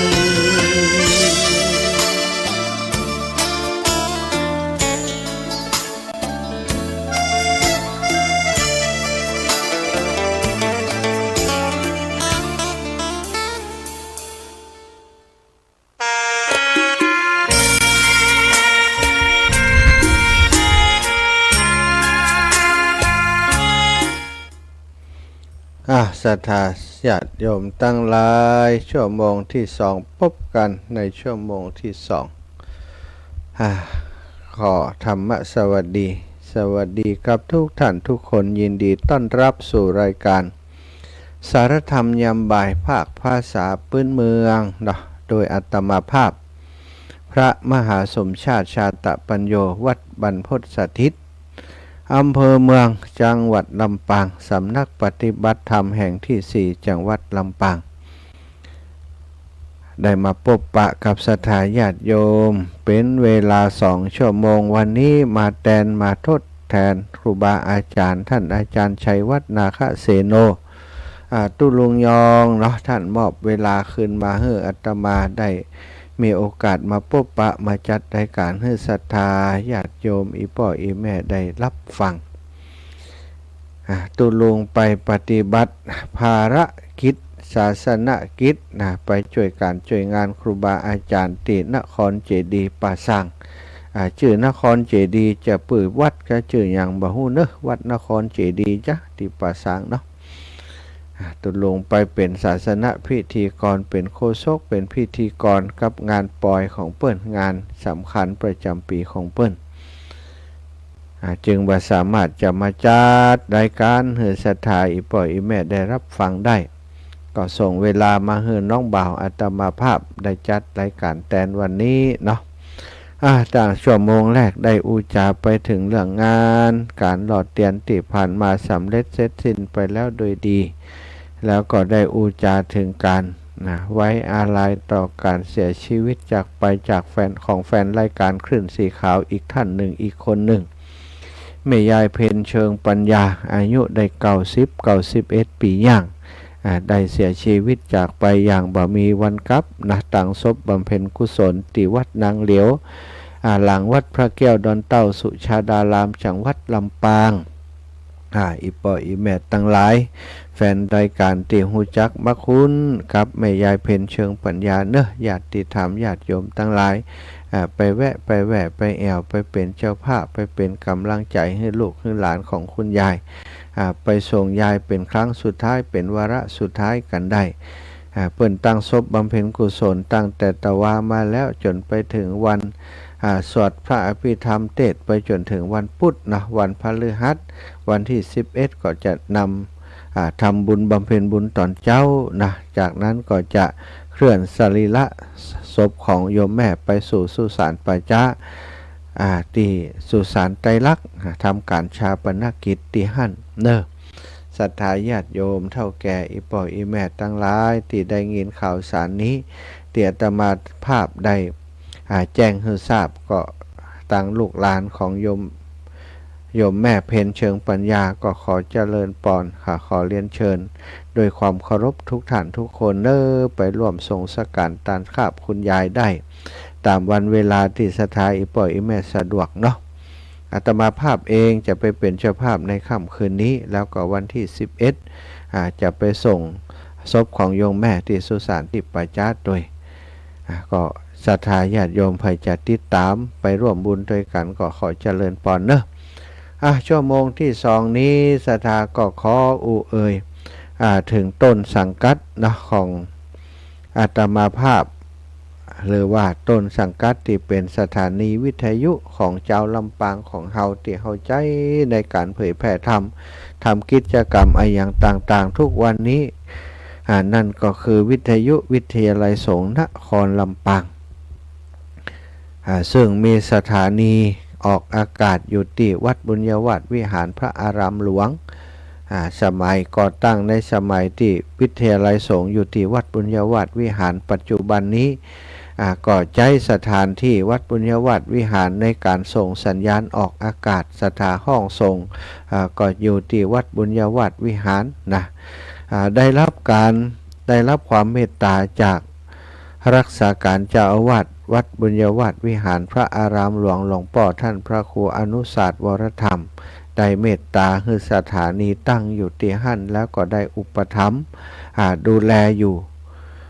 ซึ่งประกอบไปด้วยทีมงานของสถานีวิทยุมีดร.จิรศักดิ์ปันลำเป็นผอ.น้องแอมพัชริยาฟองจันตาเป็นเจ้าหน้าที่น้องดิวน้องดิวอนุพงษ์ตาจินะน้องนัทสถาพรสุตคำช่วยกันดูแลพร้อมกับฝ่ายของการประชาสัมพันธ์ของสถานีวิทยุหลายคนได้ช่วยกันทำงานอยู่เบื้องหลังของการถ่ายทอดเสียงทุกวันนี้สถานีของวิทยาลัยสงฆ์นครลำปางก็เป็นสถานีวิทยุของวิทยาลัยสงฆ์จริงๆแล้วเนาะก็จะเอามาใช้ในการกิจกรรมการเรียนการสอนงานวิชาการอย่างต่างๆของวิทยาลัยสงฆ์แต่ส่วนใหญ่วิทยาลัยสงฆ์นครลำปางก็เอามาใช้ในการเผยแผ่ธรรมตลอดถึงข่าวสารงานบันเทิงข่าวสารงานบุญต่างๆของตังลำปางก็ดีตังเชียงใหม่ก็ดีที่อยู่ในเครือข่ายสายบุญเดียวกันที่ผ่านมาเนาะทางวิทยาลัยสงฆ์นครลำปางเปิ่นก็มีกิจกรรมหลายอย่างโดยเฉพาะกิจกรรมในช่วงก่อนพรรษานี่ก็คือการตานเตียนพรรษาการรอเตียนพรรษาการตานผ้าอาบน้ำฝนปกติแล้วเปิ่นจะมีการประชาสัมพันธ์กันเป็นเดือนนะสถาเป็นเดือนก่อนที่จะมีกิจกรรมเพราะว่าทำไมประชาสัมพันธ์เยอะเป็นเดือนก็เพราะว่าศรัทธาญาติโยมเพิ่นจะได้รับรู้รับทราบโดยทั่วกันและมาร่วมบุญร่วมกุศลในกิจกรรมสำคัญอันเป็นการอนุรักษ์รักษาวัฒนธรรมประเพณีอันดีงามของชาวไทยของเจ้าเหนือของเฮาไว้ก็คือการหล่อเตียนการตานเตียนการตานผ้าอาบน้ำฝนแต่2 ปีมานี่เนาะงานของเฮามันไปทับซ้อนครับงานของคลื่นสีขาวงานคลื่นสีขาวนี้เปิ่นก็จัดก่อนอย่างครั้งนี้เปิ่นจัดในวันที่7 กรกฎาคมที่ผ่านมาเฮาก็จะจัดก่อนก็บ่ได้ถ้าจัดก่อนนี่ก็ต้องประชาสัมพันธ์งานของเฮาแล้วมันจะซ้อนกัน2 งานสถาอีป่อยอีแมทตั้งหลายโหตกลงนี้อันนี้ของเลขที่บัญชีของไผนี่ของมจรก็ว่าของอันของคลื่นสีขาวมันจะยุ่งกันเนาะตั้งผอ.คลื่นผอ.วิทยาลัยสงฆ์นครลำปางท่านอาจารย์พระมหานพดลสุวรรณเมธีรองบริหารรองวิชาการคณาจารย์ตลอดถึงพระนักเผยแผ่จังหวัดลำปางของเฮาก็ได้เว้นเนาะได้เว้นคือกับได้มอบเวลาช่วงที่ผ่านมาคือกับคลื่นสีขาวปุถิเปิ่นประชาสัมพันธ์เรื่องการรอเตียนทุกวันโดยเฉพาะช่วงเวลาที่มอบเวลาให้คลื่นสีขาวเปิ่นก็อู้ผ่านในรายการมาต่างพี่น้องลำปางสื่อสารกันต่างสถานีวิทยุแห่งนี้ส่วนเรื่องของวิทยาลัยสงฆ์นครลำปางที่จัดหล่อเตียนก็พอได้แพรมๆคือศรัทธาญาติโยมได้รับทราบว่าจะมีในวันที่14แต่ก็บ่ได้ประกาศบ่ได้ลงสปอตอย่างสักอย่างกำตราวันนี้วันที่8แล้วก็ถือว่าเป็นปฐมฤกษ์ในการที่จะอู้ถึงเรื่องนี้การรอเตียนของวิทยาลัยสงฆ์นครลำปางก็ทำเป็นประเพณีสืบต่อกันมาทุกปีแล้วก็ทุกปีก็จะได้รับการช่วยเหลือจากตั้งนิสิตนักศึกษาตลอดถึงผู้ปกครองหรือว่าศิษย์เก่าและก็คณาจารย์ของวิทยาลัยสงฆ์นครลำปางปีที่ผ่านมามีการประชาสัมพันธ์อู้จากกันไปก็ปรากฏว่าพี่น้องศรัทธาเจ้าบ้านทั้งหลายที่ฟังรายการปีที่แล้วก็เหมือนกันเนาะอู้โหมโรงเกี่ยวกับงานของการหล่อเตียนที่โรงเรียนทุ่งโป่งเป็นส่วนใหญ่แล้วก็มีเวลาให้วิทยาลัยสงฆ์นครลำปางประมาณ7 วันซึ่งจากการที่ทำงานกันปีที่แล้วก็รู้สึกว่าได้กำลังใจจากเจ้าลำปางจัดนักที่เปิ่นได้ไปที่ทุ่งโป่งบางคนไปที่ทุ่งโป่งไปหล่อเตียนด้วยกันแต่ว่าของพอมาทำที่วิทยาลัยสงฆ์นครลำปางก็มาร่วมกันแฮมปีนี้ที่ศรัทธาไปที่พระธาตุจอมพอประมาณ 4-5 กันรถตู้อาตมาก็คิดว่าอีกส่วนหนึ่งจะมาร่วมที่เปิ่นบ่ได้ไปที่ม่อนจอมพอบ่แล้วใจข้างคาใจอยากจะหล่อเตียนด้วยเปิ่นบ่ได้ไปสักกรรม คงจะปากันมาในวันที่วันที่14นี้ที่วิทยาลัยสงฆ์นครลำปางหรือว่าภัยโอ้อาจารย์มันอย่างมาจับตัดวันที่14อีแม่บ่ได้ไปแหมเมาะมีงานนี้การนั้นนะก็เอาอย่างอีกก็แล้วกันถ้าบ่ได้มาก็จะแจ้งให้ทราบว่างานหล่อเตียนครั้งนี้เปิ่นจะให้เฮาได้ร่วมบุญไออย่างพ่องเนาะหล่อเตียนครั้งนี้มันจะมี2กิจกรรมร่วมกันอยู่ตรงนี้เป็น3กิจกรรมด้วยซ้ำไปนะคะกิจกรรมที่1ก็การหล่อเตียนพรรษาเตียนจำนำพรรษาปีนี้ก็คงจะเป็น9เล่มแล้วก็10เล่มตึงอันเตียนเล่มใหญ่อีกเล่มหนึ่งอาตมาจะอู้กับท่านอาจารย์พระมหานพดลสุวรรณเมธีเพราะว่าเฮามีแบบเตียนจากปีที่แล้วเนาะที่เก็บรักษาไว้ก็จะมาทำความสะอาดติดตั้งเตรียมแล้วก็จะเอาไปใช้ที่การหล่อเตียนที่วิทยาลัยสงฆ์นครลำปางก็คงจะเอามาทำเองจะฮื้อศาลาที่อยู่ที่นี่ทำฮื้อเนาะลุงน้อมจะได้ช่วยทำฮื้อตกเอามาติดตั้งแห่งใหม่ปีที่แล้วติดตั้งไปแล้วนะก็จะทำความสะอาดและติดตั้งแล้วก็เอาไปตั้ง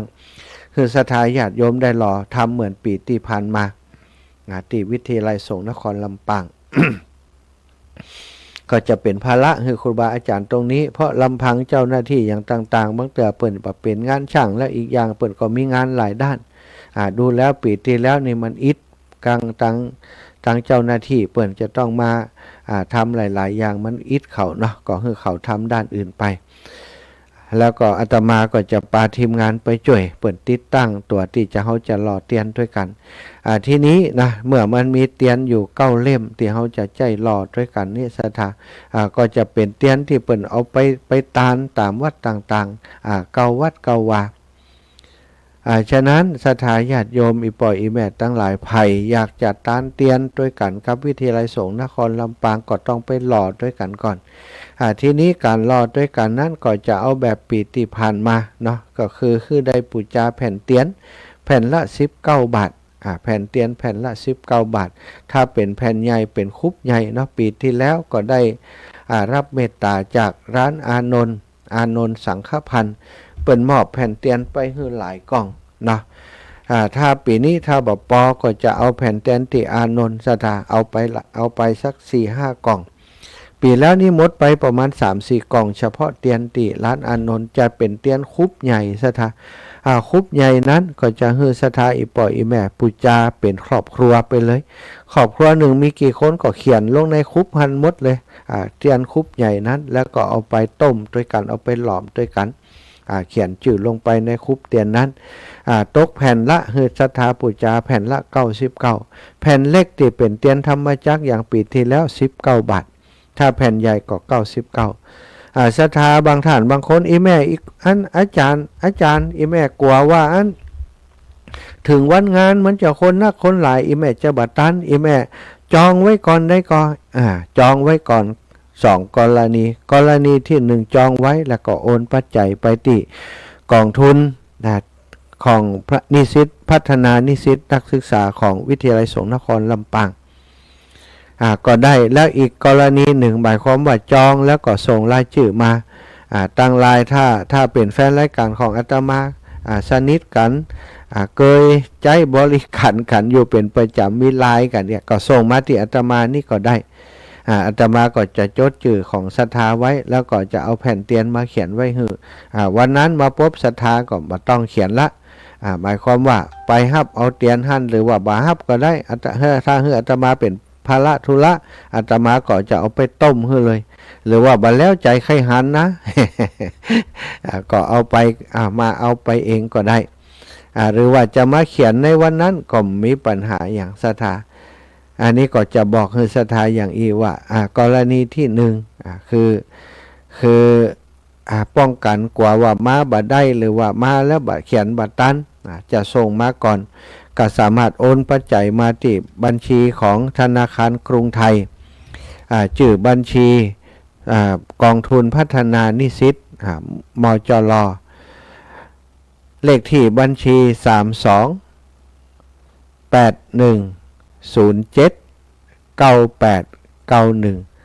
สถา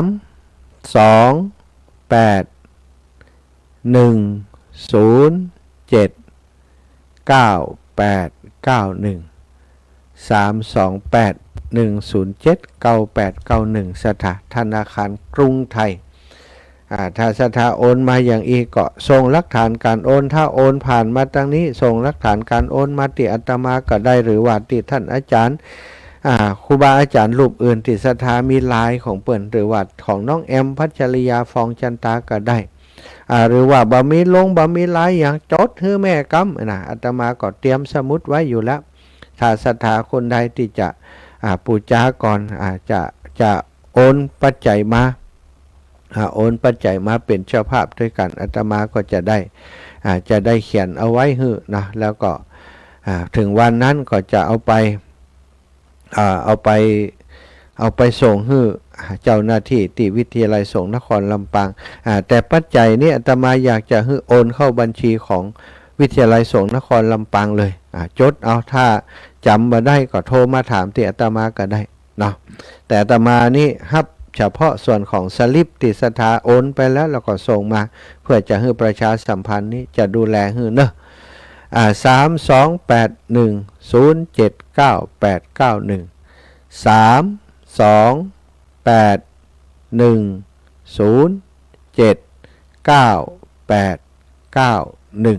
นะชื่อบัญชีกองทุนพัฒนานิสิตวิทยาลัยสงฆ์นครลำปางธนาคารกรุงไทยแบบนี้ได้เลยสถาจะปูจาแผ่นเตียน19 บาทจะปูจาผ้าอาบน้ำฝนชุดละ199 บาท99ผืนสถาญาติโยมสามารถเป็นเจ้าภาพด้วยกันได้อาจารย์99ผืนถ้ามันหมดเนี่ยอย่างใดแม่คนนั้นก็ใครได้คนนี้ก็ใครได้ก็บ่มีปัญหายังสถามีผ้าอยู่นะเขาก็จะฮือสถาได้ปูจาเพิ่มไปแหมก็ได้แล้วก็จากการติถวายรูปละผืนก็อาจจะเป็น2ผืนหรือว่าไปถวายเพิ่มกับวัดวาอารามต่างๆก็อยู่ติดดุลพินิจของคณะทำงานของวิทยาลัยสงฆ์นครลำปางซึ่งมีผอ.วิทยาลัยสงฆ์นครลำปางเป็นผู้กำกับดูแลอยู่เนาะอันนี้ก็แจ้งให้ทราบเนอะผ้าอาบน้ำฝนผืนละ199 บาทแล้วก็แผ่นเตียนคุบใหญ่99 บาทคุบน้อยแผ่นน้อยแผ่นธรรมจักรนั้นก็19 บาทสถาจับปูจาอันยังก็ได้หรือว่าโอ้อีแม่ขอร่วมเป็นยอดตานที่จะไปตานเตียนเกาวัดเกาวาได้ก็อาจารย์ได้สถามาปักตนด้วยกันในวันที่14นี้นะที่วิทยาลัยสงฆ์นครลำปางสถานที่จัดงานก็คือที่วิทยาลัยสงฆ์นครลำปางอาคารหอประชุมถ้าสถาจำได้นะที่งานปีที่แล้วก็คือตรงนั้นแหละถ้าจำได้ว่างานพระราชทานเพลิงศพหลวงปู่พระราชธรรมาลังการก็คือตรงนั้นสถาเข้าไปในวิทยาลัยสงฆ์ก็อยู่ตั้งหน้าเลยล่ะ หาบ่ยากสถานที่จัดงานการเดินทางก็บ่ยากสถานเดินทางไปตังกรุงเทพเนี่ย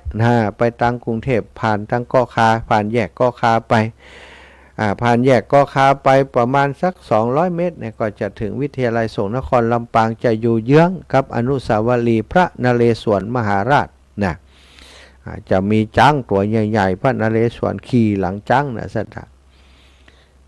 อยู่ตรงข้ามกันอยู่คนละฝั่งถ้าเขาไปตังกรุงเทพนี่จะอยู่ซ้ายมือถ้าลูกตัง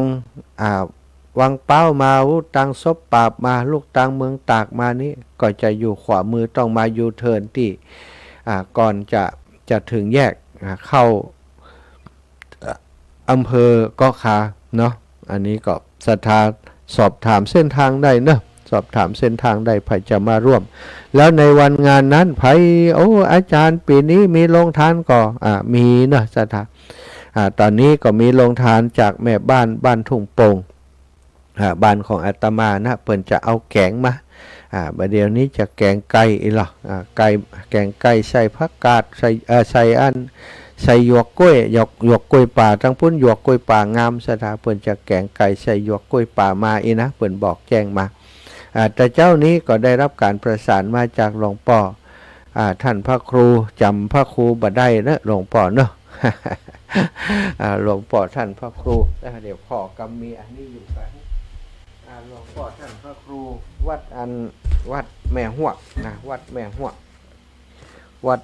กท่านพระครูพิสารธรรมวัดนะท่านพระครูพิสารธรรมวัดท่านพระครูพิสารธรรมวัดก็แจ้งบอกว่าจะปาศรัทธาญาติโยมไปออกโครงการตัวเองนะ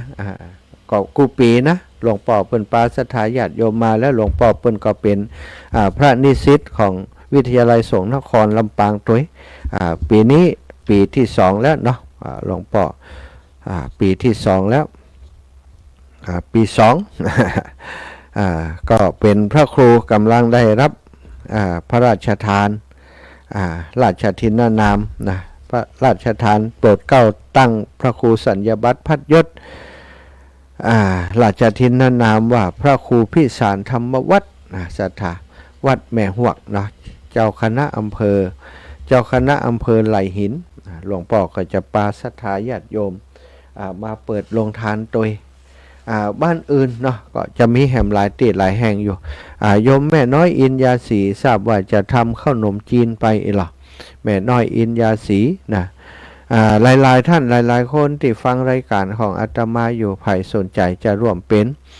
เจ้าภาพจะเอาลงทานไปก็เจริญพรเนอะ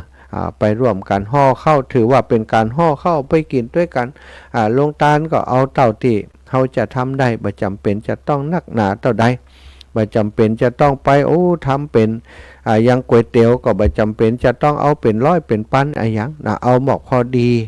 เฮาที่จะทำได้พอได้ไปแลกเปลี่ยนกันกับเข้าเมืองไปก็ดีนะเอาไปสู่ไปเลี้ยงไปถวายครูบาอาจารย์พระสงฆ์องค์สังฆเจ้าทั้งหลายก็จะมาร่วมงานกันนักครูบาอาจารย์คลื่นสีขาวก็จะมาร่วมนะศรัทธาญาติโยม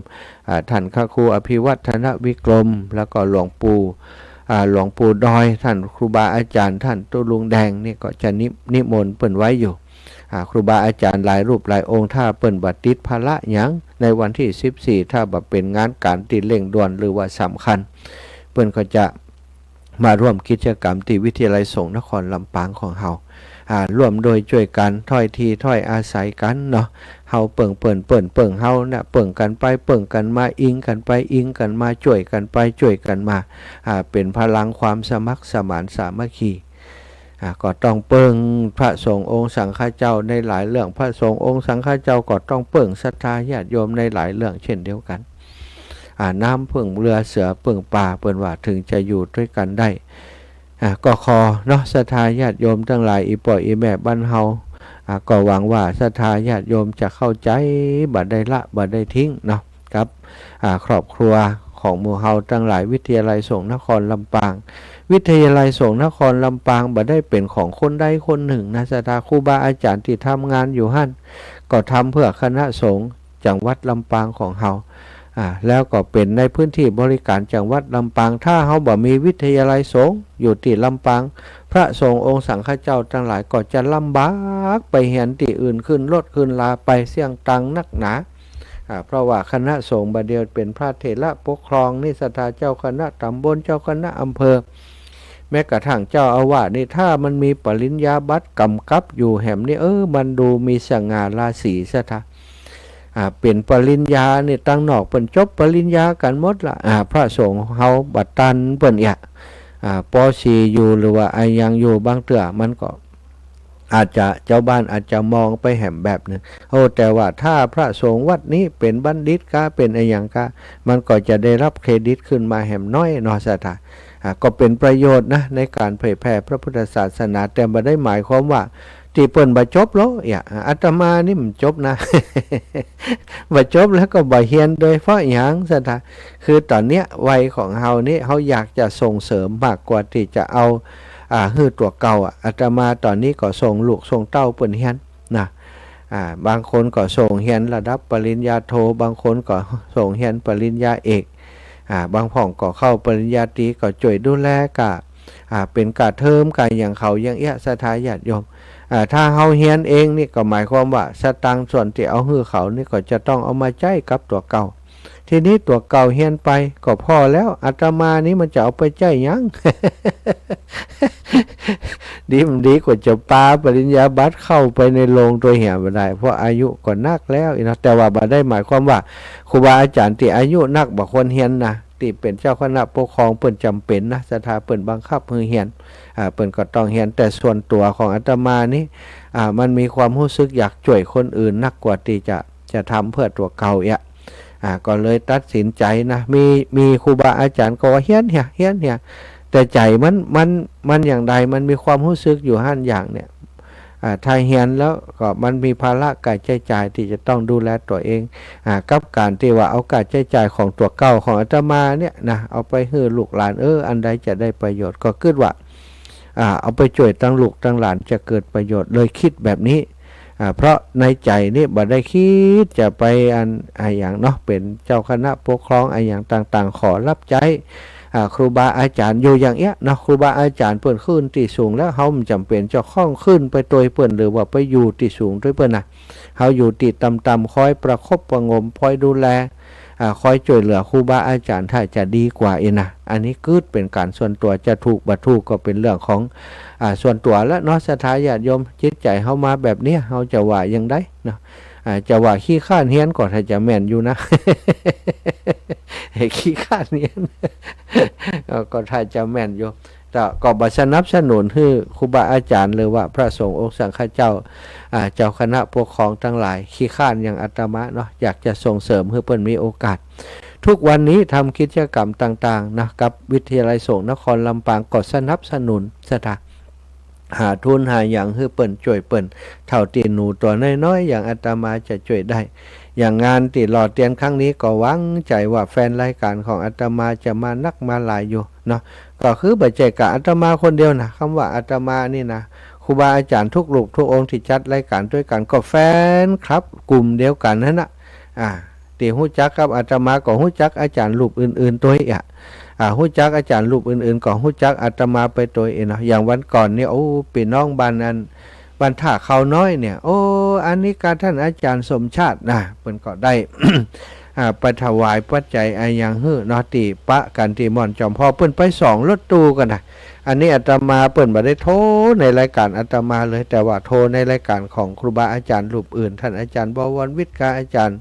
มหานพดลท่านพระครูสิริธรรมบัณฑิตกายแต่อาตมานี่เพิ่นก็ฟังอยู่แล้วก็ฮู้จักอยู่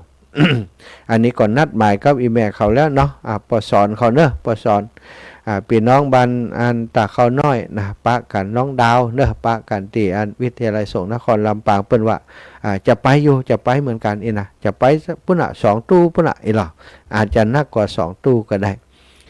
ลำปางเขาอยู่ใกล้นี่เนอะสถานรถ4 ล้อก็ได้รถตู้ก็ได้เนาะ4 ล้อประจำต่างประจำอำเภอของเขาเนี่ยประจำเป็นจะต้องอันทำเรื่องของขออนุญาตเส้นทางลูกนี่ไปนี่ก็ไปทำบุญมาได้ไปกันใครมีรถส่วนตัวมีลูกมีหลานก็ไปส่งกันได้อาตมามีความเชื่อมั่นเสมอเนาะพลังศรัทธาของศรัทธาญาติโยมเนี่ยมีความเมตตาอยู่ในจิตในใจท่านทุกคนอยู่แล้วพอทราบข่าวว่ามีเวลาน้อยที่ประชาสัมพันธ์เนี่ย ก็เป็นแรงผลักดันอย่างหนึ่ง ที่จะให้ศรัทธาทั้งหลายได้ร่วมได้หันอกหันใจเนาะครูบาอาจารย์ที่วิทยาลัยสงฆ์นครลำปางจะได้ร่วมด้วยช่วยกันมางานกันนักหลายพี่น้องต่างอันแม่ปุ่มหลวงแม่ปุ่มสันติสุขเนอะพี่น้องต่างใหม่พัฒนาก็ดีต่างโซปราบโยมแม่แก้วนะโยมแม่แก้วอันต่างพี่น้องต่างบ้านอย่างก็ต่างปุ่นต่างสันเมืองยาวเลยเข้าไปต่างในปุ่นไหนบ้านอย่างก็แม่แก้วโทรมาหาจิมล้อนะ ลืมชื่อบ้านเพิ่นไปตั้งศพปราบเขาพุ่นนะวาสนาอุปป้อเนอะโยมคุณสุรชาติโยมวาสนาแม่ทองเครือชัยคันทะนะก็มาร่วมกันเนอะแม่ย่าแก้วเขาพี่น้องต่างบ้านจูดบ้านจำพี่น้องต่างบ้านปงใต้เป็นดังนางแตนนางแลอย่างมื้อนี้นะปิดม่อนบ้านหม้อพี่น้องต่างห้างชัดนี่ขอเจริญพรเนาะได้เมตตามาร่วมกิจกรรมกันนักๆหลายๆเป็นประโยชน์ต่อตนตัวของเฮาตัวเนาะเพราะการรอเตียนในปีนี้มีครั้งเดียวแล้วก็เฮารอแล้วเฮาอาจจะบ่ได้ไปตานด้วยเปิ้นแต่ว่าครูบาอาจารย์เปิ้นจะนำไปตานให้เฮา รวมรอเตียนได้เปิดเฮาจำเป็นจะต้องใช้เงินปัน2 ปันอย่างการซื้อเตียนเฮามีเตียนรวมก็เปิ่นเตรียมประจำวันเกิดไปปูจารวมรอก็เปิ่นเฮาก็ได้เป็นเจ้าภาพเตียนเล่มนั้นที่เอาไปตานแล้วศรัทธาญาติโยมแต่นี้มี9 เล่มกันเฮาก็ได้เป็นเจ้าภาพถึง9 เล่มเปิ่นเอาไปตานก็เป็นบุญเป็นกุศลเป็นอานิสงส์เท่าเทียมกันหมดมารวมกันเตอะมาช่วยกันเตอะศรัทธาช่วยกันแล้วเฮามีความสุขเฮาได้บุญร่วมกันเกิดมาพบหน้าจากหน้าเฮาจะได้มาปะกันอย่างอีนะบ่มีอย่างบังเอิญเปิ้นบอกนะการที่เฮามาพบมาปะกันได้ร่วมทำบุญด้วยกันอย่างอีมันเป็นบุญพาวาสนาส่งทำให้เฮาได้มาพบปะกันได้มาร่วมกิจกรรมสำคัญด้วยกันวันนี้จะเปิดโอกาสให้ศรัทธาญาติโยมได้เริ่มจองแล้วเนอะใครจะจองเป็นเจ้าภาพเตียนความจริงนี้ก็มีหลายท่านหลายคนและอาตมายังบัดได้เขียนกำเตือนเนาะเปิ่นฝากซองมาก็เดียวถ้าคัดเรียบร้อยก่อนเนอะถ้าเขียนเรียบร้อยจะนำมาประกาศเป็นอย่างตะกี้เอาเริ่มจากโยมแม่สมจิตก่อนเนาะโยมแม่สมจิตนะโยมแม่สมจิตใจเย็นบ้านอันศรัทธาวัดประตูต้นพึ่งป่าไม้เขตนี่นะโยมแม่สมจิตใจเย็นนี้เปิ่นเป็นเจ้าภาพอันหล่อเตียนเนาะแม่สมจิตใจเย็นหล่มเป็นเจ้าภาพหล่อเตียนมา100 บาทแม่สมจิตใจเย็นใจเย็นหล่อเตียน100 บาทแล้วก็อันตาลเตียนแหมหล่อ100เนาะตาล100เป็น200 บาทเนอะแม่สมจิตใจเย็นอันนี้เปิ่นฝากมาในซองเนาะก็เดี๋ยวก็จะได้นี้คือเปิ่น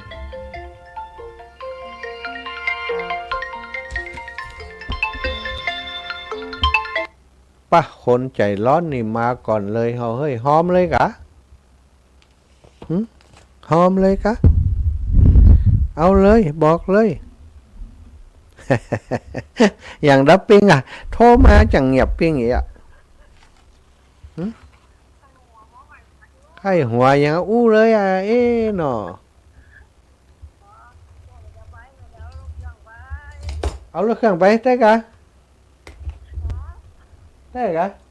ขับรถเครื่องจากบ้านนาบัวมานี่นะ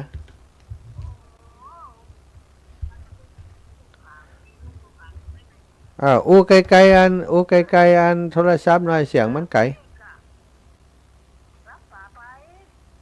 ดอจุอย่างอีนี่มันอู้ตัวละจุ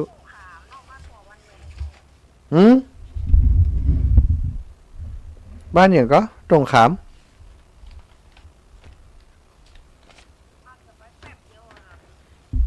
ไปกับแป๊บเดี๋ยวก็ต้องมาน่ะขอมปะเต้น่ะ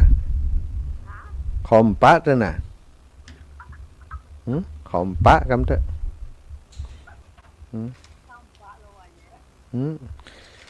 น่ะมีวิธีกันแล้วกันนะ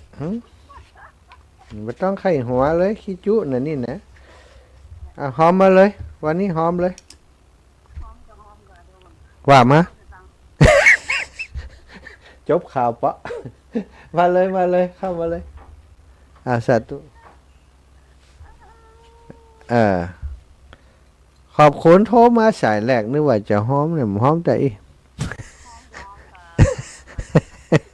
ใจห้อนนะจะจดลุบแล้วนี่แม่นางคำอ้ายมาแล้วแม่นางคำอ้าย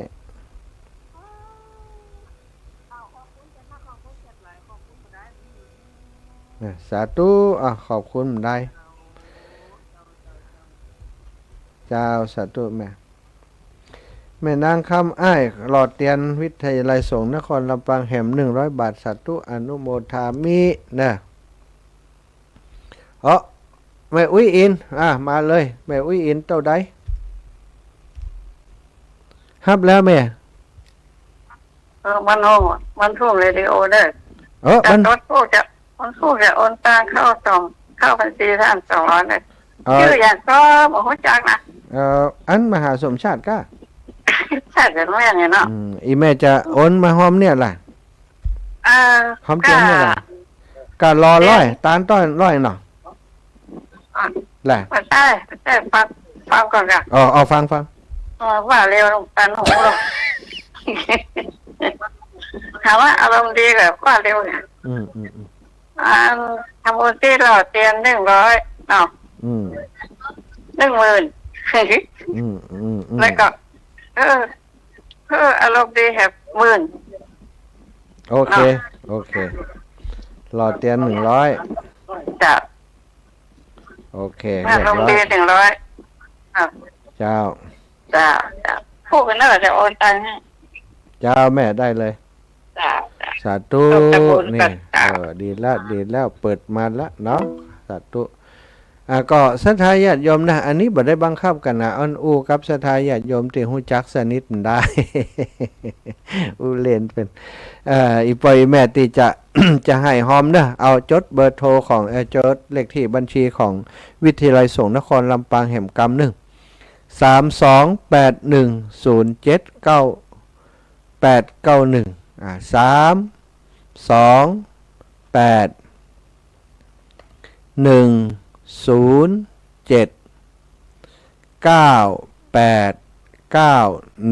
ะธนาคารกรุงไทยสามารถมาร่วมบุญกันได้หรือว่าวันนั้นจะเอาโฮงทานมาก็แจ้งบอกก่อนกำเนอะตอนนี้โรงทานก็มีของบ้านถุงโป่งติพันอาตมาอาตมาทราบนะแต่ติคนอื่นก็คงจะมีอยู่โรงทานของครูบาบุญปิงกาของคนอื่นๆมีเยอะอยู่เนาะสัทธาตีแจ้งมาอาตมาภาพนี่บ้านทุ่งโป่งนี้โรงทานแกงหยวกกล้วยนะแยกกล้วยเมืองปานอร่อยล้ำๆนะแล้วก็โรงทานจากแม่น้อยอินยาศรีขนมจีนแล้วก็ทางหลวงพ่อพระครูพิสารนะท่านพระครูพิสารธรรมวัดหลวงพ่อพระครูพิสารก็จะเอาอย่างมานี่ก็คงจะเป็นแกงเป็นอย่างเนี้ยนะศรัทธาญาติโยมท่านอื่นๆจะเอาอย่างมาก็บอกเด้อจะเลินปอนแม่ย่า อันเนี้ยแม่ย่าหอมร้อยเด้อ แม่ย่าแก้วโทษนาบุตร100เนาะ กับแม่ไผ่100แม่ไผ่น้ำสกุลอย่างย่า ทวีสืบ ทวีสืบ เจ้าแล้วก็ถวายผ้าจาน100เด้อ อ๋อเจ้าแม่ แล้วมันเล่มหัวนะจะส่งไปหา ถ้าอารมณ์ดีก็ส่งเนาะถ้าอารมณ์ดีก็ส่งแต่ละ อันนี้ ผ้าจานได้อยู่กับมากันเลย เป็นอย่างไอ้แม่นี่ฮู้กันอยู่เขาจะใส่ซองไว้ให้แม่เลยแล้วก็ป้ากันได้ก่อนนั่นเนาะ วันนั้นเสียใจผ้าจาน ว่า เสียใจว่าผ้าจานบ่โทรมาบ่ได้เตรียมหยังไว้ โอ้ไปเสียใจอย่างคิดถึงก็แวะไปหาอีกกับพ่อกับวันนี้แวะไปหาแม่ยายนั่นโอ้ยอินดูแม่ยายเพนน่ะละเขาไปเห็นน่ะ เจ้า อย่าสาธุไหนอย่านะ เจ้าว่าสาเจ้า บุญรักษาแม่ยาแก้วโทนาบุตรบ้านน้ำทงนะเอาศรัทธาก็จะเริ่มจดให้ศรัทธาละไผจะร่วมบุญร่วมกุศลกับการหล่อเตียนติวิทยาลัยสงฆ์นครลำปางเร็วๆนี้ละวันที่14เหลืออีกบักกี่วันเนาะวันนี้วันจันทร์ก็วันอาทิตย์ศรัทธาเหลือบักกี่วันก็ขอบอกกับศรัทธาญาติโยมนักศีลนักบุญโดยการพี่น้องหมู่เฮาเนาะได้สนับสนุนกิจกรรมการศึกษาของวิทยาลัยสงฆ์นครลำปางผ่านกองทุนพัฒนาพระนิสิตของวิทยาลัยสงฆ์นครลำปางได้ในโครงการหล่อเตียนพรรษาในโครงการตาล ผ้าอาบน้ำฝนกับพระสงฆ์องค์สังฆเจ้าที่มาเป็นนิสิตของวิทยาลัยสงฆ์นครลำปาง99ชุดละ199 บาทเตียนเตียนคุบน้อยนะหรือว่าเตียนธรรมจักรนั้น19 บาทเตียนเป็นคุบใหญ่นั้นก็99 บาทเน้ออีปอยอีแม่ทั้งหลายเจริญปอนย่า แม่บานเย็นเจ้า เจ้าแม่บานเย็นเจ้ากะ บานเย็นเจ้ามันจะบ้านเจ้า ตาจันวงเนาะ จันตะวงเจ้า โอ้จันตะวงกะอ๋อแม่บานเย็นจันตะวงแม่จะบอกว่าเดี๋ยวแม่จะไปวันที่14เนาะดีกะที่แม่จะหอมที่ว่ารอเตียน100 บาทเจ้าแล้วก็ผ้าอาบน้ำฝนผืนจะได้ก็ผ้าผืน199แม่เจ้าอีแม่เอาผ้า1ผืนเนอะโอ้สาธุเจ้าแม่ แม่จะไปวันที่ ไปอีแม่เอาซองไปตัวเหี่ยวเขาเขียนชื่อไว้เปาะ เจ้า เจ้ามันต้องฝากก็ได้เพราะอีแม่ไปอยู่ เจ้า เจ้าสาธุนะแม่นะ เจ้า บุญรักษาโอ้จวนกันไปนักไกลบ้านเฮานี่มันไปมันได้ละคิดถึงกัน จะเลินปอนวันผูกไปบิณฑบาตเนาะ วิทบาลไหน ฮันน่ะง่ายดิ จะเดินทางไปเชียงใหม่อยู่จะไปบิณฑบาตแล้วก็เดินทางไปเลยเข้าทั้งวันปอเลินนะได้บ้านนี่แม่ได้ละตั้งบ้านนี่แม่ได้แล้วกะเข้าทั้งปุ่นนะตั้งที่ซอยบ้านปอเลินเนี่ยนะเขาตั้งวันบนมาเข้าตั้งตีเบิ่มมันเข้าง่ายน่ะวันนั้นมันเข้าได้แล้วหรอเข้าได้มันเข้าได้แค่นั้นมันถึงบ้านนี่แม่ก็ไปถึงเนี่ยมันยอ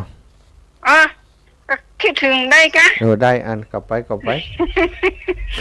ย้ำนอใช้น้ำปูเนาะได้เอาแล้วจองผ้าอาบน้ำฝนแม่สุดหนึ่งยาแม่บัวเย็นจ้าแม่บัวเย็นจันทบผ้าอาบน้ำฝน199จะจองไว้เนาะเจ้าจองไว้เดี๋ยวเอาไปให้วันที่14เจ้าแล้วก็คนอื่นๆเอาไปผ่านอีเมลฮะเนอะมันต้องโทรหาเฮาก็ได้ผ่านอีเมลบัวเย็นจันทบหันเลยจดได้หลายๆคนก็อีเมลก็ส่งชื่อมาตั้งไลน์เอาเนาะง่ายดิเจ้าตั้งไลน์ตั้งเลยอย่างเดียวกี่วันนี่ก็ไปเฮือกันปุ้นเลยก็มันใจนะมันก็ประกาศนะกะบอกหู้เลี้ยงเห็นแล้วนี่ สาธุเอาห้องตาลด้วยจิมนะเอาห้องตาลน้ำพริกกาตัวไอ้แม่ขอมันได้ไปแต่มันต้องไปถามลงตาลเนาะแจ้งมานะลูกพอ1 ล้าน1 ย้อนกันเอาขนมอย่างไปก็ได้เนอะพี่น้องบ้านเฮาขนมตะวันที่แม่กับแก้วเอาไปแจกหมดแชทจะดีกินหมดแชทที่แม่เอาไว้คือคนขับรถมันเอาที่แม่เอามาแก้มันได้กินใครจะของเพิ่มมันฝุ่ยมันย้อมเป็นอย่างหมดเป็นยังกะเป็นยังเจ้าสาธุนะแม่เจ้าสาธุเจ้าใครเคียนกันเนาะสัตยาติโยมเจริญสุขเจริญธรรมนะให้จะโทรมาอุบาจากันได้แล้วก็ฝากไว้เนอะแม่ยาตุ้มมาแสนอินคัมไม่อยากตุ้มมาแสนอินคัมเนอะรอเตียนหิมหั่นนะป้าลูกหลานมาจิ้มแล้วก็พี่น้องบ้านนั้นวังเป้าพี่น้องบ้านบ่อนหินแก้วเนอะคุณโยมลาวิมาลาป้ากันมาจิ้มนะอันนี้บ่ห้ามฝากละห้ามฝากอาจารย์มากันเองเนอะ อยู่หิมหันขอมมาเถอะเนี่ยยังก็จะไปแอวหาหน้าศรัทธาพี่น้องต่างแม่ทะเนาะบอกว่าตอนกลางวันนี้เปิดฟังก่อนก็ฝากไปถึงแม่ปอนเอกแม่เสียด้วยพี่น้องนากวางนาฟานพี่น้องนาบงนะพี่น้องแม่สีวันแม่ยาสีวันทุกท่านทุกคนฝากไว้หมดนะนี้ก็ฝากไปถึงไผได้ยินก็บอกกันต่อไปวิทยาลัยสงฆ์นครลำปางปีนี้วันที่14นะวันอาทิตย์ที่14นี่นะสูจะไปลืมนะไปช่วยกันนักอีเด้อบอกกันจิมวันที่14วันที่14เป็นวันอาทิตย์พอดีสถานวันที่14อาทิตย์ที่14ไปร่วมด้วยช่วยกันเนาะให้กำลังใจครูบาอาจารย์แล้วก็ต่างนิสิตพระนิสิตวิทยาลัยสงฆ์นครลำปางที่เขาจะช่วยกันก็มีผ้าอาบน้ำฝนตอนนี้มีจองมา2 คนแล้วนี่นะผ้าอาบน้ำฝนมีแม่บานเย็นจันทวงศ์เอาผ้าอาบน้ำฝน1 ผืนรวมบุญหล่อเตียนนี่แม่จะไปปุ้นนี่จดผ้าอาบน้ำฝนให้เปิ้นได้แม่บัวเย็นจันทบ1 ผืน199เอาเฮือไม่อยากค้ำผืน1นะไม่อยากค้ำแต้มคมโยมแม่อาตมา1 ผืน199 บาทก็มาเหมือนกันเนอะไม่อยากค้ำนะแม่ค้ำแต้มคมผ้าอาบน้ำฝน1 ผืน199ศรัทธาญาติโยมท่านอื่นๆใครจะเป็นเจ้าภาพโดยถ้าบ่ได้ไปเนาะถ้าบ่ได้ไปพอแล้วรายการวันที่14มันมีจะฝากอาตมาไปก็ได้แต่ว่าที่สำคัญอาตมาอยากจะให้โอนไปที่วิทยาลัยสงฆ์นครลำปางตามเลขที่บัญชีนี้เลย 3281 079 0891นะอีน้องละถึงกี่โมงเอาประมาณหกไปอย่างก็พระเจ้าอย่างก็วัดอย่างก็วัดหลายนะโพธิวัดพระเจ้าหลายมันพระเจ้าหลายนะโอ้เหมาะกับ พระเจ้าหลาย เหมาะเจ้าเป็นป้าครูบาได้ห่มผ้าถาดโดยเปิดเอาผ้าเข้าห่มผ้าถาดโดยดูโหสุดยอดเลยนะมันเจ็บปะง่ายๆนะเนี่ยครูบาน่ะบุญใบบุญอ่ะนั่นเดี๋ยวนี้เอาผ้าไว้3 ผืนเอาให้ผมดองเอาให้ลูกไปเอาให้เจ้าแล้วก็เดี๋ยววันที่13เจ้าจะไปผาสวนแก้วก่อนแล้วก็เจ้าจะเนี่ยก๋วยเตี๋ยวแห้งอย่างไปด้วยบุญที่ลายโยธาน้องไปผาสวนแก้วได้วันที่13วันที่13เจ้าไปกลับกะไปเจ้าล่ะเจ้าท่านเหมารถแท็กซี่ไป5,000เจ้าจะเป็นนางภาวนาอ๋อเจ้าไปออกไปเจ้ากะเนี่ยเจ้ามันเป็นวันพระพอดีโอ้ดีละไปเด้อเอาได้บุญได้กุศลเนี่ยเด้อเนี่ยเจ้าแล้วก็อันเอาผ้านั้นไว้3แล้วก็เดี๋ยวไปงานโรงทานอย่างไปโรงทานเนาะเจ้าเดี๋ยวก็ไปหอมกันพูดเอาด้วยเจ้าไปลืมบอกยาเนอะเพื่อยาเป็นเจ้าภาพพาดเดี๋ยวที่แรกว่าจำได้ไปแนวกันว่าไปอีกครับเห็นเนาะเจ้าละโอ้ขาดตัวไปหมวนยังขาดตัวไปหมวนยังเจ้าสาธุละสาธุจ้าเจ้าเอาแม่ถึงบ้านกี่โมงแม่ญาติติ๊บโอ้ทุ่มนะเจ้าอินดูตะระยัดกันอีกอะเจ้าเนาะได้ไปแล้วก็ปลอใจนะแม่เนาะเจ้าจะไปรับนะรับเจ้ารับแซ่บถ้ามีรถนี่ยังไปอยู่เจ้านี่ก็มากะใกล้ๆเนี่ยเหมารถมาเลยไปเมาเนี่ยเพิ่นบ่ใครไปกันโอ้เหมือนอย่างบัลล่ำบัลเหลี่ยนี่มันใจมันเหมือนใจท่านเลยโอ้เดี๋ยวซื้อรถเธอสักกันดีกว่าโอ้ซื้อมาเลยจะลองครับขอบคุณด้วยนะเจ้าขอบคุณอีแม่เหมือนกันเฮาแล้วก็ต้องขอบคุณอีแม่อุตส่าห์ไปบ่ใจของใจถ้าแบบนี้พายจานเจ้าก็ได้ไปกันน่ะโอ้ดีใจเนาะไปหันเปิ้นแล้วม่วนก็เจ้าม่วนใจดีใจเจ้าได้ทำบุญแล้วสบายใจเจ้าได้หันนั่นเปื่อนหันฟูงหันขึ้นสีขาวที่เปิ้นไปช่วยกันเนาะม่วนใจเนาะเจ้าม่วนใจดีเจ้าดีละเฮาก็ขอบคุณอีแม่เด้อขอบคุณทุกๆคนนะหมู่เฮาทุกคนเลยขอบคุณเป็นนักกระไดเจ้าสาธุเด้อแม่เด้อสาธุเจ้าเอาเจริญปอนพี่น้องตั้งใดก็นี่จันทร์ศรีสุขานี่แจงหัวลิ้นเมืองฝางกะคือผมจะมามัน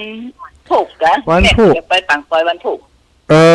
แหละปังปอยวันผูกนี่เขาจะแวะปังปอยเหี่ยววันผูกกับพ่อวันเฮอนี่อันอย่างก็อีแม่วันเฮอนี่จะต้องออกมาตั้งเพศนี่ออกมาตั้งอันเจียงใหม่เพื่อมักใส่คว้าต่างคว้าอยู่แม่เขาชมรมนี้แม่เขาจะไปวันผูกป้ากันปุ่นนะบอกแม่จงดีเขาตัวลูกจะไปถึงหันก็ดิ้มดีอาจจะตันฉันเพศนั่นหูแม่เจ้าสัตตุป้ากันปุ่นเนอะจำหน้าได้อยู่กะจำทางปลอดภัยเนจำหน้าได้อยู่กะฮะไปลืมตัดกันนะก็ล่างจำอยู่กะขอจำได้จะยิกเลยอ่ะฮะยิกนี่กันนี่ก็เกิดมาแม่ยังโดนยิกสักเตือนจะได้ยิกวะโดนตุลุยิกเนี่ยสาธุนะแม่นะวันผูกปะกันสาธุเดินทางปลอดภัยจ้าสาธุเจ้า16:56 น.เนอะโอ้ขอบคุณทุกท่านทุกคนติดตามรับฟังรายการโอ้3340จากตั้งใดอีแม่ประพินหนอแก้วบรรจุเจ้าประพินหนอแก้วเจ้าอีแม่สี่อันกับอีป่อผ่านมาวันนั้นน่ะกับอีป่อป่อประพันธ์ป่ออย่างป่อสีโหล